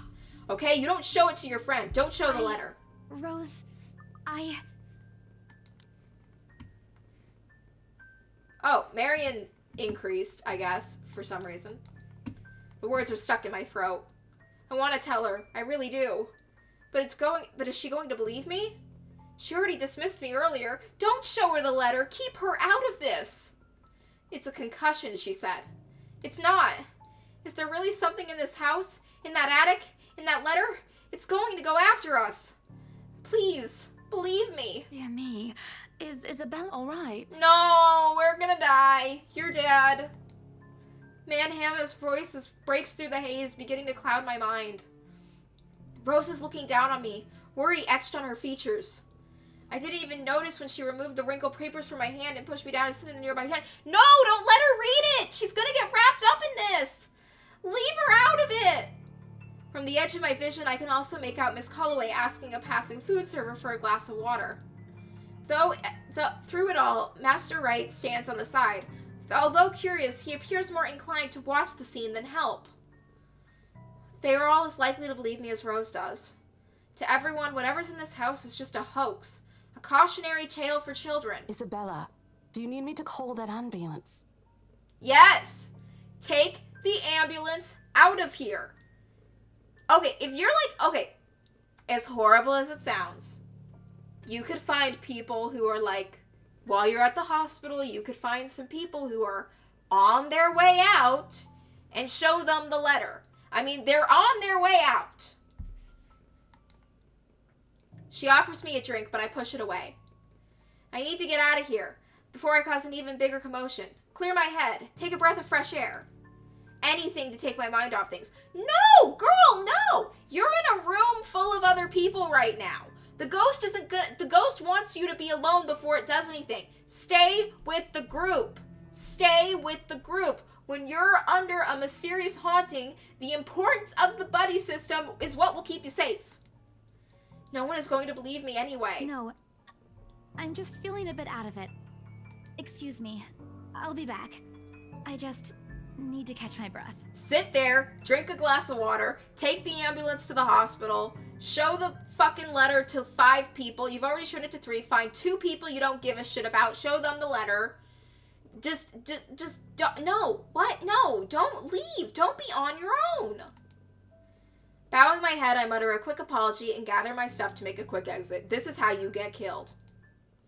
It doesn't matter if this place is haunted or not. I've caused trouble to Rose and Rose can be quite unforgiving of behavior like this. That's why you gotta say that your head hurts and you got real dizzy all of a sudden and you need the ambulance. I'm almost at the door when she catches up with me. Isabella, wait. Accept her offer for that ambulance. The apprehension must be quite obvious on my face because her expression instantly shifts to something gentler. Eyes softer, a fond smile spreading on her lips. Hey, I'm not angry. You're gonna die. I know. I'm sorry I ruined this for you. You didn't ruin anything. That girl wants this house. She didn't even freak out over the bloody chain letter. She wants this house. come on. You didn't ruin anything. It's not like we haven't ran into any problems before. If we don't get a deal today, we can always try on a different day. And look. She hesitates, completely trailing off before shifting her gaze down to her hands, a small gesture to stall. Her fingers are fiddling with the piece of folded paper. It's that stupid letter again. Rose, don't look at it. Don't read it. Stay out of it, Rose. My hands stiffen when she gives it back, but I take it nevertheless. More as an automatic response rather than any desire to have it back. Okay, so that's 4 people you've passed the letter along to. Let's just find one more and then we're good. I'll throw it away if I can. No! Give it to one more person. Look, you've already screwed over 4 people to cause this. The best you can do is at least save yourself at this point. But I have this nagging feeling that one way or another, it'll find its way back to me regardless of what I do about it. Rose, this is... You have to let them know about... They aren't gonna believe you, just let them die. I know you want us to get this sale so badly. And we've made a lot of plans on how to go about this.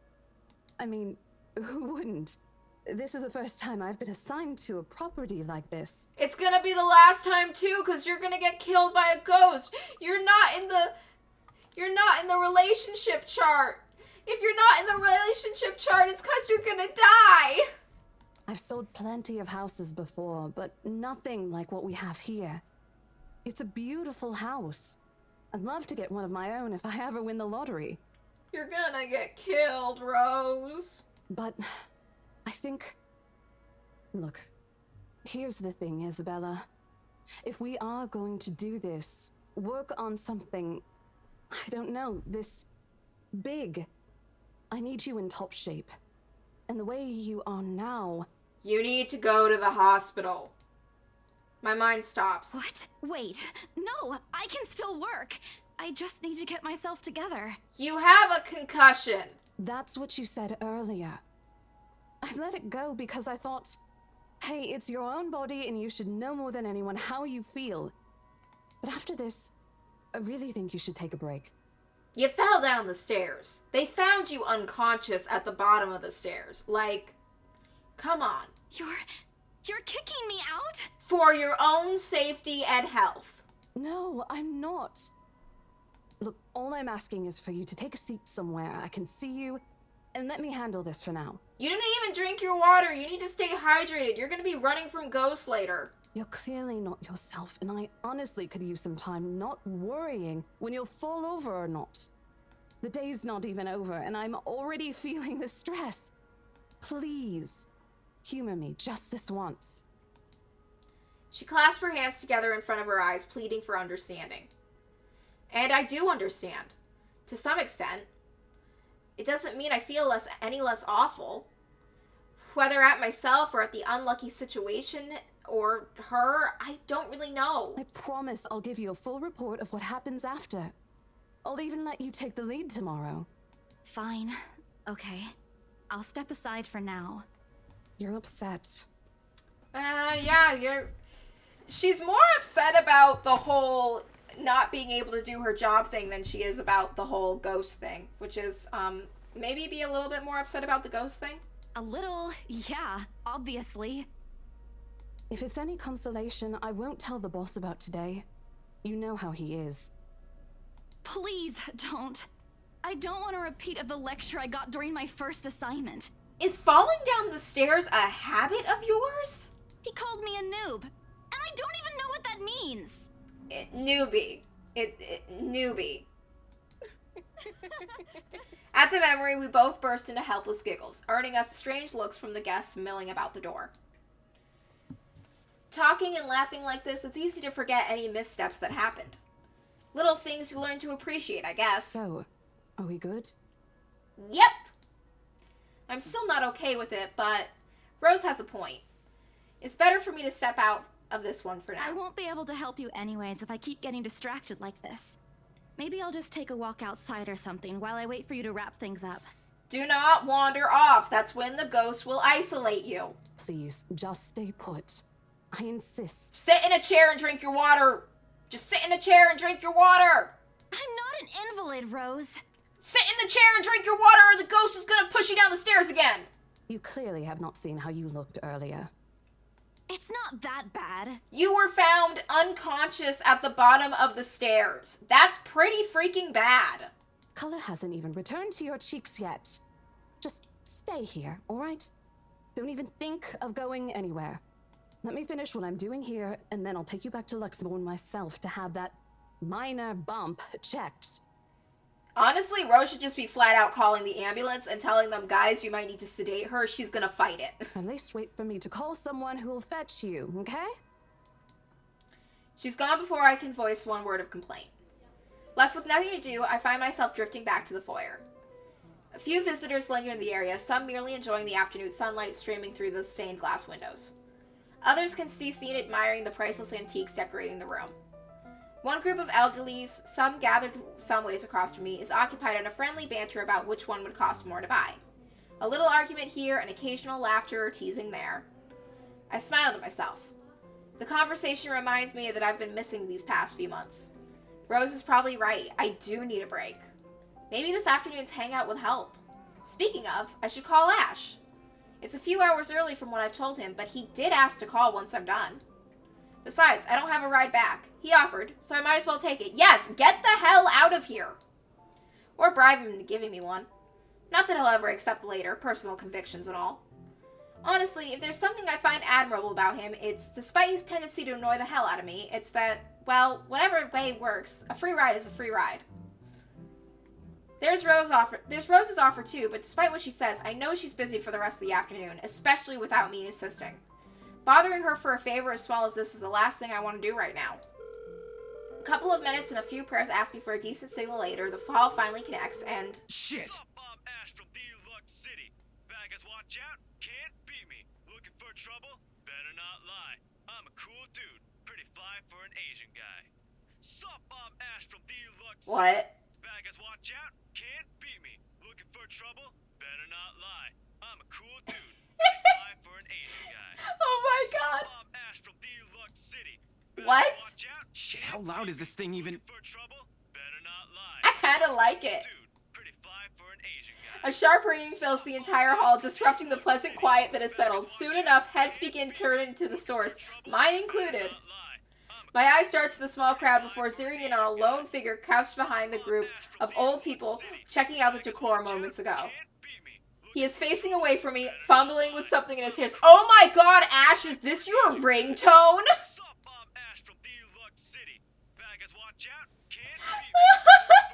But I don't need to see his face to know whose back it is. Oh, I'd recognize that dumb parka anywhere. Without bothering to end the call, I marched towards him. After what happened today, I'm really not in the mood to deal with this. I think this is wonderful. Why is this your ringtone? Ashton Frey! I love that ringtone! It's so funny! What happens next is something I'll surely regret later for not having recorded. He jumps out, lets out an undignified yelp, and followed by his phone slipping out of his grip. It bounces from one hand to the other in a poor attempt to catch it before ultimately falling flat on the floor with a resounding clack. Hope you had a phone protector on it. Always have a phone case. I feel kind of sorry for the phone. And the floor. But it's not every day that you can catch someone like Ash off guard and get a reaction. Damn his stupid detective senses. I take every ounce of victory I can get, no matter how small. Ha! An awkward pause passes between us. I blink. A cough. He makes a face. And then, in a too quick motion, he ducks and retrieves his abused gadget while a grin threatens to break from my lips. He doesn't meet my eyes when he straightens out, but a flush has crept up his neck and his cheeks. In another universe, where we haven't known each other for 5 years and suffering through his teasing isn't a day-to-day occurrence, chances are I'd find that adorable. Endearing, even. Unfortunately, this isn't that kind of world. The way things are, I'm already content to see him out his obnoxiously calm and collected disposition. Hello to you too, scaredy cat. I could stand to be greeted like a normal person, you know. Why is that that is the best ringtone. What? And miss that look on your face? No way. Oh man, I should have taken a picture. I am so honored you find this funny. Is that how you treat your guests? I think I need to talk to your supervisor. Talk to yourself. You aren't even a guest here. What are you doing here in the first place? Coming to pick you up. For a moment, he looks like a cat that swallowed the canary, suddenly checking every nook and cranny of his phone for any damaged scratches, and seems to be more interesting activity than explaining himself. Ash. I could be looking to buy a house. You are not buying this fucking haunted mansion. We both know that. A mansion? Yeah, why not? Did you see the view outside? It doesn't look haunted to me at all. Dude, in this economy, people are lucky if they can afford to rent a one-bedroom apartment. He's messing with me. Ashton, I am not in the mood. What are you doing here? He chances a glimpse at some point behind me. The parlor? Curious, I follow his gaze, but before I can figure out what has caused attention, he places a hand on my shoulder and turns me back to face him. I just finished working on something, so I dropped by. I still don't see how his work has anything to do with why he's here. At my confused look, he drops the hand resting on my arm like he's touched something particularly hot and casually rubs the back of his neck. And I said I'll see if I can pick you up. Turns out I can. Free time and all. So here I am. Figured you'd still be busy, and so I roamed around for a while. Oh, you should have mentioned that sooner. I was about to throw you out. Throw me? Hey, I was given a pamphlet. I think that makes me a legitimate client. It does! We have mandatory sign-in sheets for clients, Ash. I didn't see your name on it.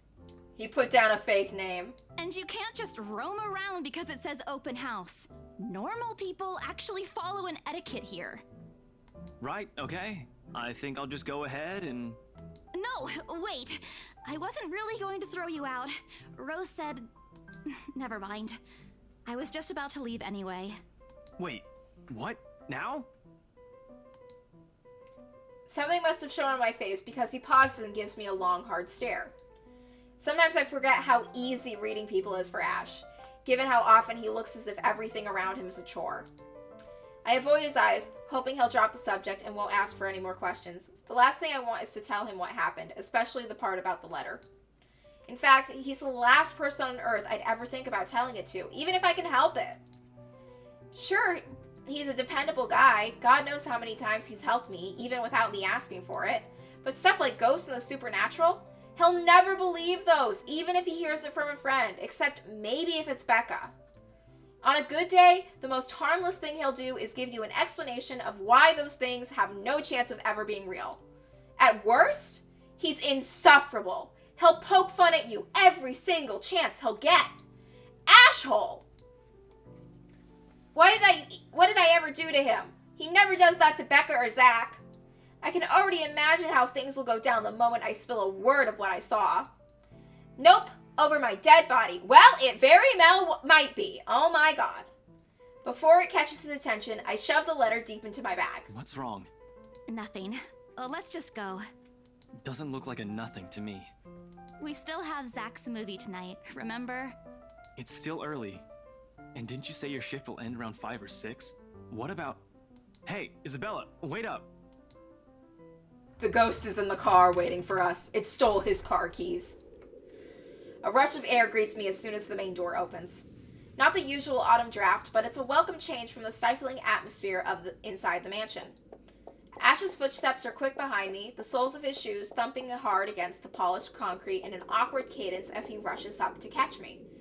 He calls out once, twice. The mansion still looms in the background. Whispers calling me back, shadows beckoning. Help me. Help me. I don't look back. We spend the ride back to Luxborn City in a relatively quiet manner, with only the radio's disjointed hum in the background to fill the silence. Occasionally, Ash will reach out to fiddle with it until the signal settles or it's on a respectable volume, but otherwise, he hasn't done anything. Neither do I. However, it's a furtive glance that he's been sending my way or any signs. I know there are things he's been itching to ask since we left the mansion. I keep my eyes trained on the passing scenery outside with a small hope that my disinterest will dissuade him. Here. All of a sudden, he tosses something at me from a small compartment on his side. It hits me cleanly on the chin before I can make a move to catch it. It's a small package. It makes a soft landing sound on my lap instead. Sorry. The glare I send him wipes the smirk about to form cleanly off his face. He clears his throat, focusing his eyes on the road again. I swear, he did that on purpose. Ignoring him, I flip the half-forgotten package on my lap. I won't say no to free food, but why are you giving away cereal bars? I always have one on my person, and you look like you're about to pass out back there. Yeah, you know what? Yeah, that's a thing I do too. I always keep food in my purse. I always keep a fruit roll-up in my purse in case I get hungry. Have you eaten lunch yet? I don't even get the chance to deny it because right on cue, my stomach rumbles loudly on an empty, gnawing feeling in my belly that becomes noticeable. No surprise there, I did skip breakfast and lunch so I could catch Becca while she was on break. Yeah, what the fuck? No, eat something. God. I was hoping to get a small meal after. I guess with everything going on, I just forgot until Ash mentioned it. It's not like the hollow feeling's new to me, though. If anything, it's just one of the things I've gotten used to ignoring over the years growing up. As thanks, I then tear open the package and start nibbling on the edge of the bar. Apart from an acknowledged nod, Ash doesn't say anything after that small exchange. For that, I'm thankful. After getting an earful from both Becca and Rose, it's nice to be able to just sit down with someone who's not going to nag at you. How'd the open house go? The usual. We got a bigger crowd than normal because of the property's fame, but really, no different from the typical open house. On second thought, it actually looks like a fancy party more than an open house. I've never felt so underdressed in my life. Weren't you there? I wasn't really listening. I should have asked someone to kick you out. No, you won't. And what makes you so sure? Well, he's your ride home. One, ever since you got assigned to this property, you've been freaking out about it. Rebecca's words, not mine. She's been complaining to me about how you talked your ears off, by the way. Two, despite your initial qualms about the place, you still took the job. Which brings us to three. It's been months since you last settled a deal, and you're short on money right now since you're back to your instant noodle diet. How do you even know about the last one? Rebecca. Anyhow, you're hellbent on selling the mansion. Even if someone you know personally is in the tour group, you aren't going to just kick them out. Every single person who went on your open house is still a prospective client to you. Even me. Ash, buy a haunted mansion, it'll be funny. He's not entirely wrong. Oh man, I walked right into that one, didn't I? I hate you. I really hate you right now. He just gave you a cereal bar. His answer is a small laugh, the kind that screams, I'm right, I told you so. I hate it when he does that. I'll have you know that there's already someone who's extremely interested in this property. So even if you expressed any sort of interest in it, I don't think they'd be willing to let you have it. Too bad. Provided I didn't botch it with the rights. Why of all times did I have to screw up like that? In front of an important customer, no less. I owe Rose a big apology. I hope she likes free donuts. You don't seem too happy about it. I am happy. Doesn't this look like a happy face to you? Really? And here I was thinking you found another one stuffed in the sofa. Oh my god. Yeah, you know what? Yeah. Yep. That is a career-changing moment. Or is it the wardrobe this time? He meant that as a joke, but how close it is to the truth made my blood run cold and my own heart beat a heavy weight in my chest. All at once, the letter in my bag feels a whole lot heavier, burdened by my own guilt and apprehension. Yeah, well, things happened. Stuff the right couple might not be pleased about.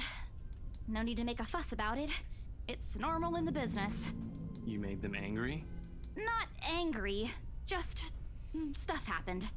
Like? I accidentally showed them a cursed letter that's gonna have a ghost try to kill them now. Things. Did they do anything? Your clients. The rights, was it? I can't answer that. At least not without revealing everything that took place in the attic. Well, don't lie to him. Just change the subject. Say you don't want to talk about it right now. You keep asking me about my work, yet you haven't said a single word about yours. See? Don't lie to your friends. That's not fair. Both you and Zach have literally disappeared off the face of the earth. We haven't even seen Zach yet. An over-exaggeration, but changing the subject to something else will still be better than outright lying to him. Besides, it never works with him. I'm not sure if it's because I'm just bad at it or if he's really, really good at his job. He doesn't answer immediately, only momentarily shifting a glance over me and then turning it to the road when he has to make a sharp turn. Outside, the sun has already started its descent, casting vibrant orange glow on the tall buildings.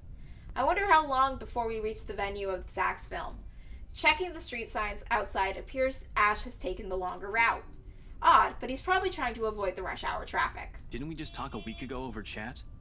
That's different. Linking your awful memes in the group chat box every morning isn't exactly a conversation. Excuse me, I don't hear you calling them awful while you're laughing at all of them. Shut up! And you aren't answering my question. This earns him a soft punch to his arm. I did laugh at them, but I'm not going to give him the satisfaction of knowing that I find most of them funny. It'll only make his head bigger. Stupid Ash. Sometimes I show my friends memes that leave them asking me what's wrong with me. But then again, I don't show them memes, I just show them pictures of raccoons I found on the internet. Or pictures of hairless cats. Or pictures of naked mole rats. Or those Chinese crested dogs that are also hairless. Those are cute. I like hairless animals. They're so pink. They're like little babies.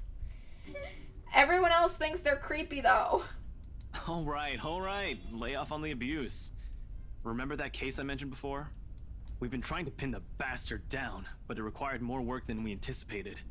The guy's slippery like that. We got some good lead months ago. Slippery like an eel.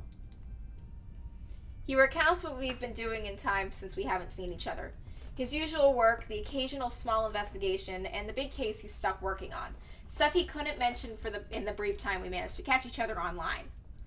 Although most of it is trimmed down version, and only things he can tell, he has always been careful about that. Even the way he spins his answers to my questions, just enough to satisfy my curiosity, but not enough to paint the whole picture. At this point, his voice takes on a strained tone when he mentions something about the big case, but I don't dwell on it much. That's normal, right? I mean, who wouldn't be frustrated if you could bring someone to justice just because they kept slipping out of your fingers? If I were in his shoes, I'd definitely lose my mind. His stories never cease to be entertaining, regardless.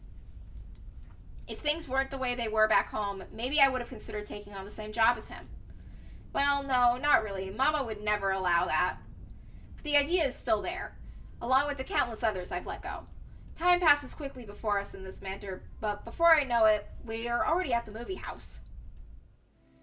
A small crowd has already formed in front of the movie theater as we arrive. The Lift Fest, short for Luxburn Independent Film and Theater Festival, attracts a larger crowd annually, and this year's is no different.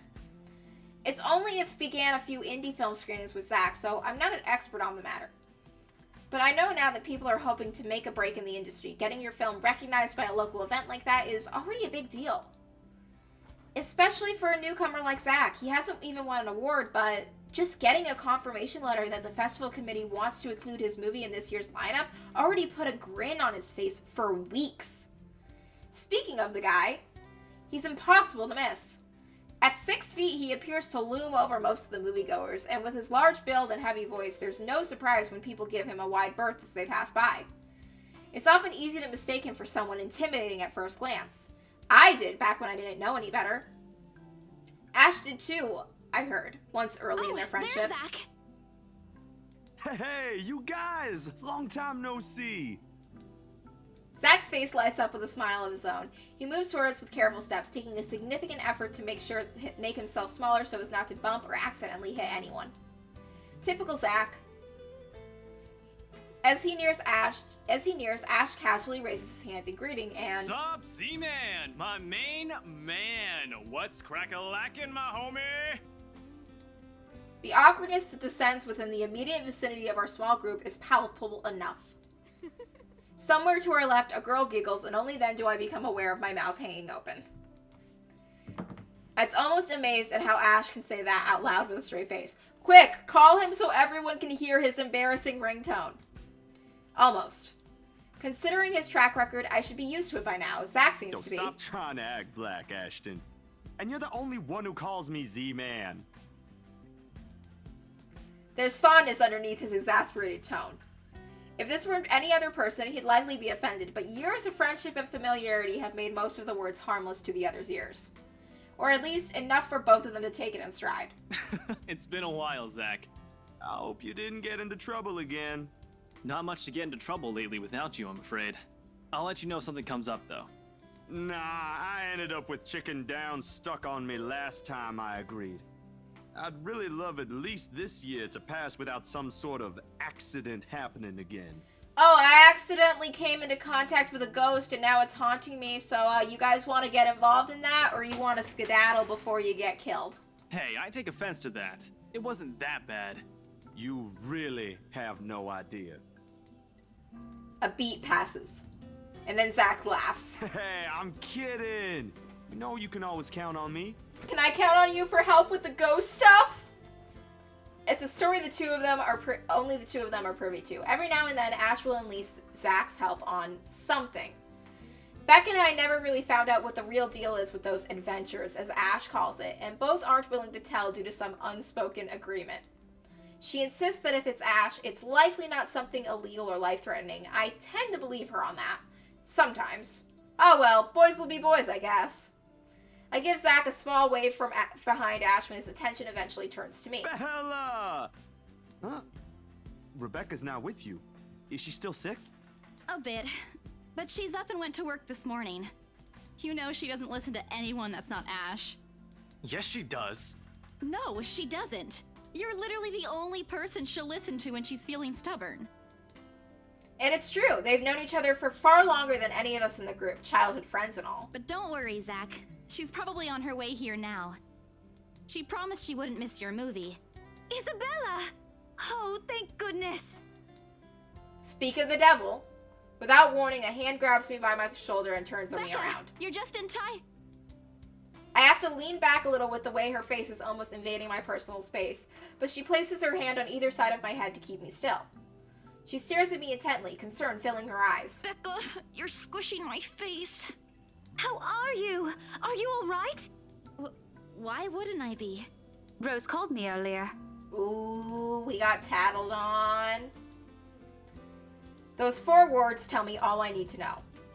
And since I don't have my family living close by, and the only other relative I have who works on the far side of the country, I gave my company Becca's contact number in case of emergency. I should have known Rose would call her. I push Becca's hands away from my face. Although she lets go, her eyebrows remain drawn together. Oh, no, everything's good. Rose covered for me at work today. That's not what I'm talking about. We fell down the stairs. How's your head? Beside me, Ash snickers.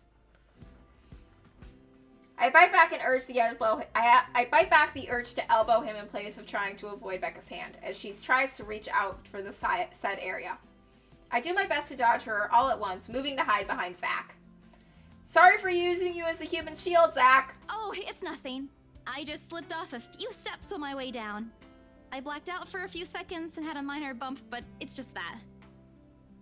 Okay, so we're not going to tell our friends about the ghost. You blacked out? It's not something to brush off. Come on, at least let me check it. It's extremely minor. You wouldn't even know it's there. Isabella, this isn't a laughing matter. We need to go to the hospital. She did look pale when I saw her. Wow, thanks a lot, Ashton, you traitor. I'll get you back for this. Just you wait. What? I'm just saying it as it is. If you mentioned this earlier, we wouldn't be having this conversation right now. I'm sorry. Saw her? Yeah, they arrived together. Bella looked fine to me then. I don't know. Something crosses Becca's face, but it's gone before I can figure out what it is. Oh, that's good. At least she didn't have to travel alone, right? At least. Good. See? I'm okay. I wouldn't be here if I wasn't. And I don't want to miss Zach's film. We can always watch it some other time. Yeah, when you're not concussed. Sorry, Zachary. No, it's good. But you guys should really keep it down. We're starting to attract some attention. It's the premiere. The premiere's different. Right, Zach? I shoot him a pleading look. Zach's a sensible guy. He'll understand. Please understand. Not really. But Rebecca has a point. in the end, I think it's your call. Oh, for heaven's sake! Please, Becca. I really don't want to miss it. You're not missing it. Oh, we're just moving it on a different day so we can have a... Look, you guys. Ash's loud sigh unexpectedly cuts through the conversation. He's pinching the bridge of his nose as he speaks, something he usually does when he's getting impatient. If she says she's okay, then there's nothing we can do about it. It's not like we can stop her either. Besides, she's still acting like the same old Isabella to me, if she can still run around like that. Why are you taking her side? I'm not. But if she wants to watch Zach's movie with us, I'm not going to stop her. She's probably the one looking forward to it the most. Yay! Ash, that's... You, of all people, should know... Tell you what, if I notice something amiss with her, I'll take her to the nearest hospital myself. Is that good enough for you? I already know the answer before Becca voices it out. When at last she releases a deep breath and nods, albeit with great reluctance, I immediately tackle her into a hug. Thanks, Becca. It's always been you with him, isn't it? Did you say something? Me? Nothing. Don't mind me. If you say so. Okay, guys, showtime's close, so I think I'm gonna get us some snacks. My treat. And then let's head inside. Anyone here has a smaller bill? I think I do. Hold on. I pull myself off Becca and get my wallet from my bag. What's this? Oh god, they're gonna see the letter! They're gonna see the letter and they're gonna be cursed! It's already in Ash's hands before I can even react. Behind him, Becca and Zach are both giving the piece of paper an intrigued look. Oh god, we're all doomed. No! Give it back! It's just a paper. I don't care! Give it! Looks ancient, too. Why do you keep this around? Ew, well, you got... Becca, you gotta tell your... Isabella, you have to tell your friends about the ghost. Tell Becca, tell Ash, tell Zach, tell them about the ghost. I try to reach for it, but he holds the paper way above his head.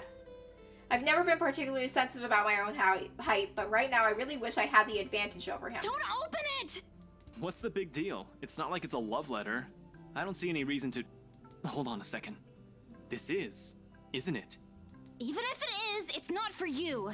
This is the world's worst love letter. It's just help me written in blood. Okay. Now I'm curious. I'm telling you it's nothing like that. It's...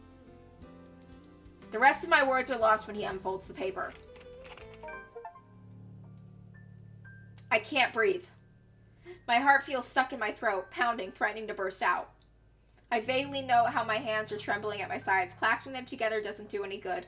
They are still shaking, but I hang on to them regardless. The awful, sick weight has taken its core in my stomach. Back at the open house returns full force. How do I fix this?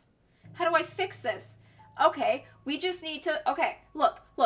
All of your friends just need to pass on the letter to 5 other people, and then they'll be safe. We've already shown it to 6. We've already shown it to 6 people, so we're good. We've passed it on enough. We're solid. They're not. We just need to find 15 people that deserve to be cursed by a ghost, and we can morally and ethically justify showing them the letter. How do I fix this? Someone, please. Today's turning out to be a horrible nightmare. Send this to 5 people or else. Who's 5 people you hate, Becca? Well, that's interesting. Guys, I think we should listen to Bella first. Aren't you a few days early for Halloween? Ash waves the paper in front of me, giving me a fleeting glimpse of its contents. I don't need to see. I don't want to see. The letters, the words, every stroke written in blood is already embedded in my mind. Maybe I should have just thrown it away when I had the chance. That way... It's not a prank. It makes all of them stop. Even I'm surprised with how steady my voice is. What did you say? This isn't a prank! I saw something! Yep. We're in trouble. Hold on. Are we still talking about this paper? Or is it about the urban legend again? Both. I know it sounds ridiculous. You're saying this is a primitive version of a chain letter, and now that we've seen it, we're now cursed. Yes. You've got to be kidding me. I'm not. See? This is why I didn't want to tell you guys. Isabella, aren't you taking this a bit too far? You're not taking it far enough. It's not a joke. Will you guys listen to me first? I saw something in the house earlier. It stood right in front of me. If I hadn't gotten away, that thing might have... Right. And in broad daylight, Isabella. Even someone gullible would find the logic in that screwed up. There's also no way in hell that this supernatural shit is true. Okay, well then, let's go and meet okay, I'll meet you halfway there, Mr. Logic Guy. Let's say that it's not an actual ghost. Let's say that there's some freaking creep who's been who was wearing a costume, hiding in that attic to scare the crap out of me with this letter. Let's say that's what happened. No ghost involved, just a regular old creepy person. What if they're actually gonna go after me now? What if they're gonna start stalking me and the people close to me because of this letter? I mean, you're not exactly in the best frame of mind if you're doing this in the first place. So let's say there is no ghost. There's just a creepy person in a costume that's harassing me. We still need to be worried about that. But it's real! What do you think I saw? I had to pick up the kitty. The kitty was getting upset. A hallucination? A delusion? Didn't you say you fell down some stairs? So maybe Rebecca's right. Then where did the letter come from? I didn't make it. It happened after, when I was trying to get away. I almost got stuck in the same room with that thing. We're all in danger. I thought you were my friends. Why don't you believe me? If one of my friends was telling me that they had an actual chain letter from an actual ghost, I would just be worried. Like, I would believe that they believed what they saw. And I'd also worry, hey, maybe the mansion they were in had a gas leak. We are, and you know that. But this thing and that thing has got nothing to do with the other. When Rose called earlier, I thought she's just exaggerating. But based on what I'm seeing right now, maybe it's better if we really postpone this for now. Don't bother. Without another word, I snatched the letter out of Ash's hand and stuffed it back in my bag with more force than necessary. I'm tired. I got cursed, saw a ghost, probably lost a sale, and got kicked out of the open house I'm supposed to be hosting. My own friends won't believe me, and all of them think I'm crazy. And to top it all off, there's a dull ache at the back of my head, begging for a little attention I can't afford to give it right now. Honestly, there's only so much a person can take within a single day. I just want to go home, curl up in my bed, and never think about today. But before I can take a single step away from the group... Guys! Zach rarely ever raises his voice, even when there's a point he wants to drive home. And hearing him take on that tone completely throws me off. Even Ash and Becca. Whatever harsh words yet to come out of the argument immediately die in our tongues. Why don't we all calm down first? I'm sure Isabella has her reasons too. No need to be hard on her. And hey, ain't this supposed to be a happy get-together? We haven't seen each other for months. I'd really love to know what y'all have been up to. I only ever get to talk to Bella over chat. Please. I like Zach. Zach's a good guy. I really hope he doesn't die. He has a point. Ash, for all his attempts to look cool and distant, has also been looking forward to this, and even took the time to call me this morning for a reminder. He never does that. Becca, too. I'm pretty sure that's another reason why she got out of bed today. Yet, despite Zach's attempt to lighten things up after Ash and Becca's acquisitioning gestures, the tightness in my chest remains. I should have just kept it to myself, or at least went with the idea that it's a prank. If I did, things might not have turned out the way they had. No sour mood, no bad vibes. Careless. So careless. Maybe leaving is the better decision for all of us. No, stay with your friends. Stay with your friends, because the ghost is going to be after them now, and you do not want to leave them alone with it. Any other day, I'd excuse myself and go straight home. But this is something special to Zach, something he's worked so hard to bring to life. I should know better. I might be having a bad day, but being with the few people I care about far outweighs the idea of spending the rest of the day throwing a tantrum alone in my room. And what if what happens in the attic what if that thing in the attic followed me home? I don't want to be left with my thoughts either. I can see it whenever I close my eyes. And maybe if I stay, let our heads cool down first before telling them what happened, they'll listen to me.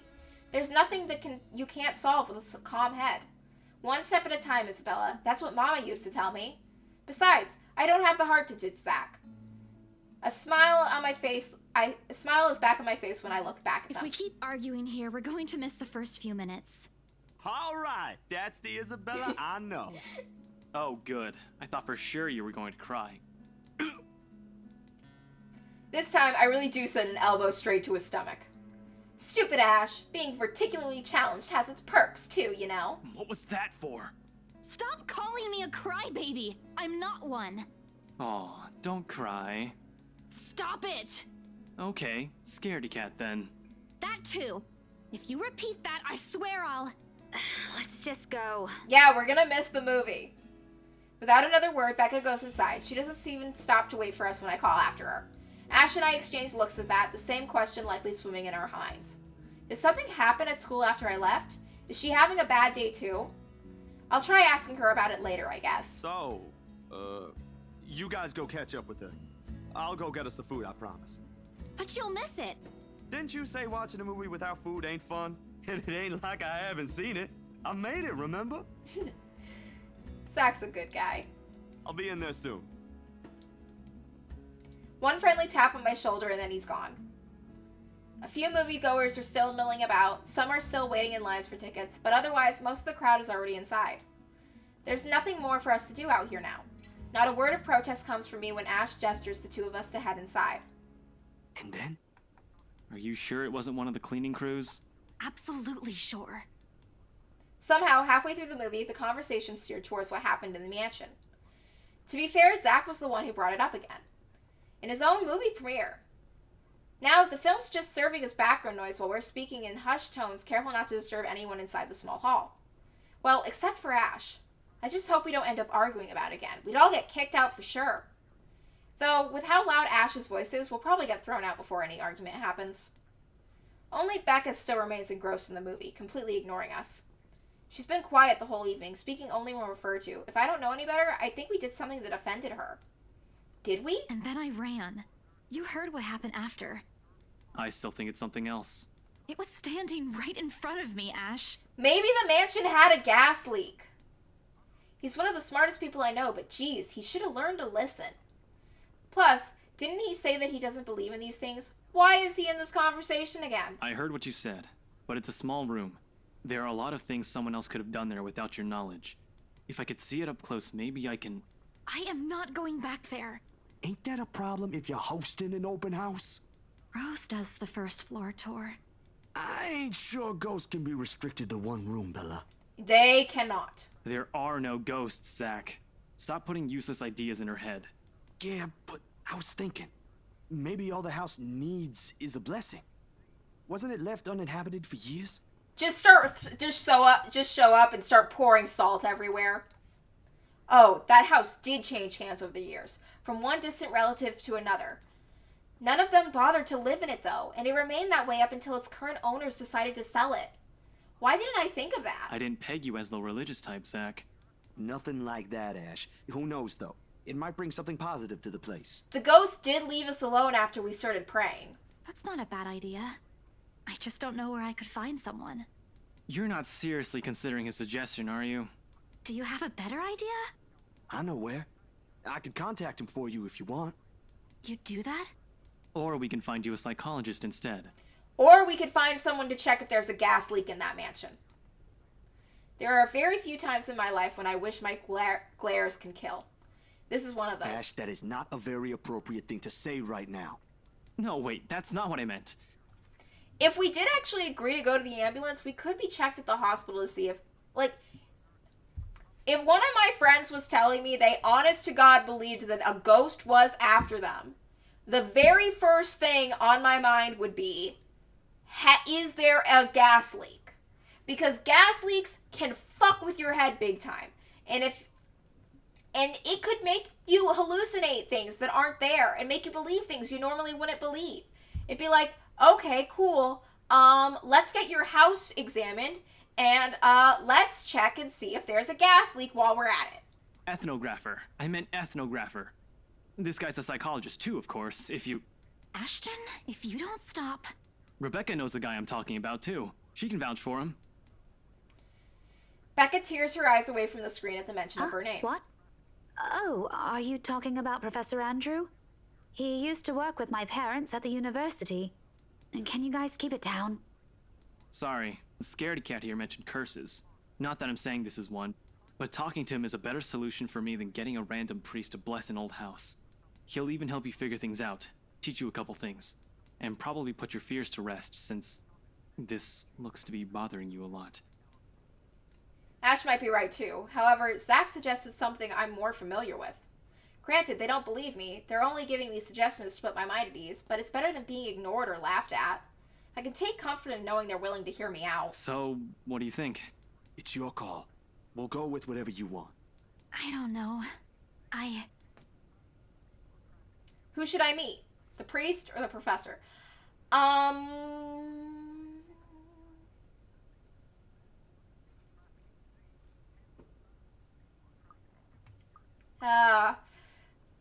I think the ghost did leave when she started praying.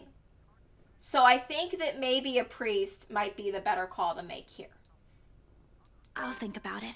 But maybe we could go with Zach's idea? I'm not so sure about that. Well, it wouldn't hurt to try, right? If it doesn't work, it doesn't work. At least we did something than just stand around. I'll let you know when he's available, Bella. Thanks, Zach. I knew I could count on you. Guys, I said keep it down. You keep insisting that we still watch it, yet you're not even paying attention yourselves. It ain't a big deal, Rebecca. I'm the one who broached the subject in the first place. It's still your film, Zachary. A good film, mind you. You worked hard on this. The least we could do is watch it with you. And that's what you're all doing. I really appreciate all of you making time for this. Sorry, Becca. We'll stop now. I throw her an apologetic look, even if Ash is the only one she seems to be reprimanding, but her attention is already back on the stream. She's ignoring us again. When Becca's acting this way, there's a big chance something's nagging at her. We really need to talk. We all fall into a comfortable silence after this, but the only thing you can share with people you're most at ease with. For the first time today, the letter lays forgotten in my bag, if only for a few hours. Night has fallen by the time we exit the movie house. Despite an hour later, the streets are bustling full of people. Those about to head home, those set to meet someone, even those simply wandering about. Walking in this sea of unfamiliar souls, it strikes me how easy it is for one to get lost in a city as nondescript as Luxborn. I was afraid, too, at one point back when I was new and just set foot into the place. Now, with familiar faces watching me, it feels like home. Zach and Ash bid us goodbye before Becca and I cross to the other side of the street.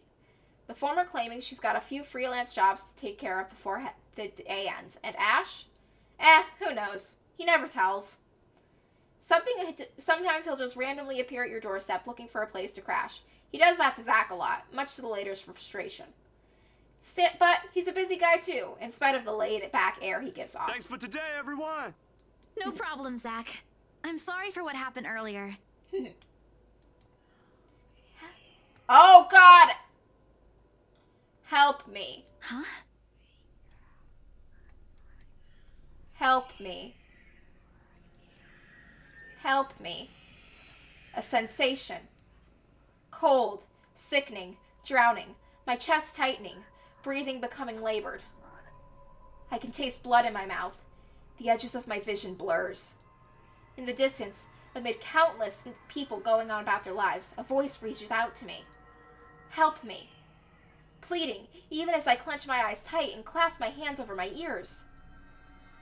Whispering and whispering and whispering. Calling out. Help me, please. No, not me. Help me. Somebody. Help me. Isabella? Earth to Isabella? At her voice, the whole world suddenly snaps into place. The murmur's gone. When I open my eyes, Becca raises an eyebrow at me in question. Weren't you listening? Are you coming with me? Yes, please do not leave me alone right now. Oh, yeah. Just, okay. Sorry, I spaced out. You always do that. I follow her without complaint, but not before sneaking a glance to the far end of the street, where the voice came from, where another set of eyes met mine. Nothing.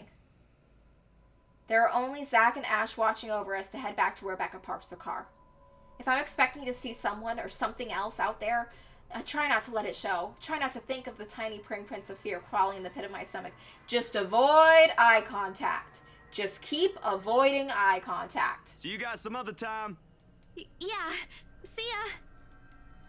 Another glance, with a final wave, we both go off on our ways. I don't know what I saw. I don't know what I heard. I don't want to know. And if this would help me sleep tonight, what would it get? And if this is what would help me sleep tonight, what would give me back that normalcy in my life, then so be it.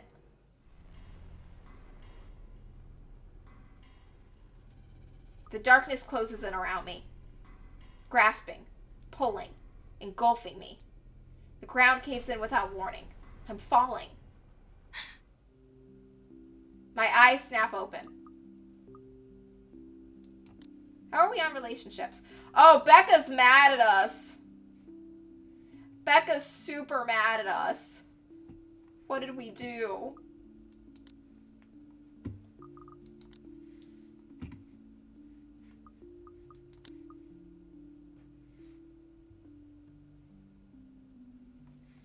Oh, cool.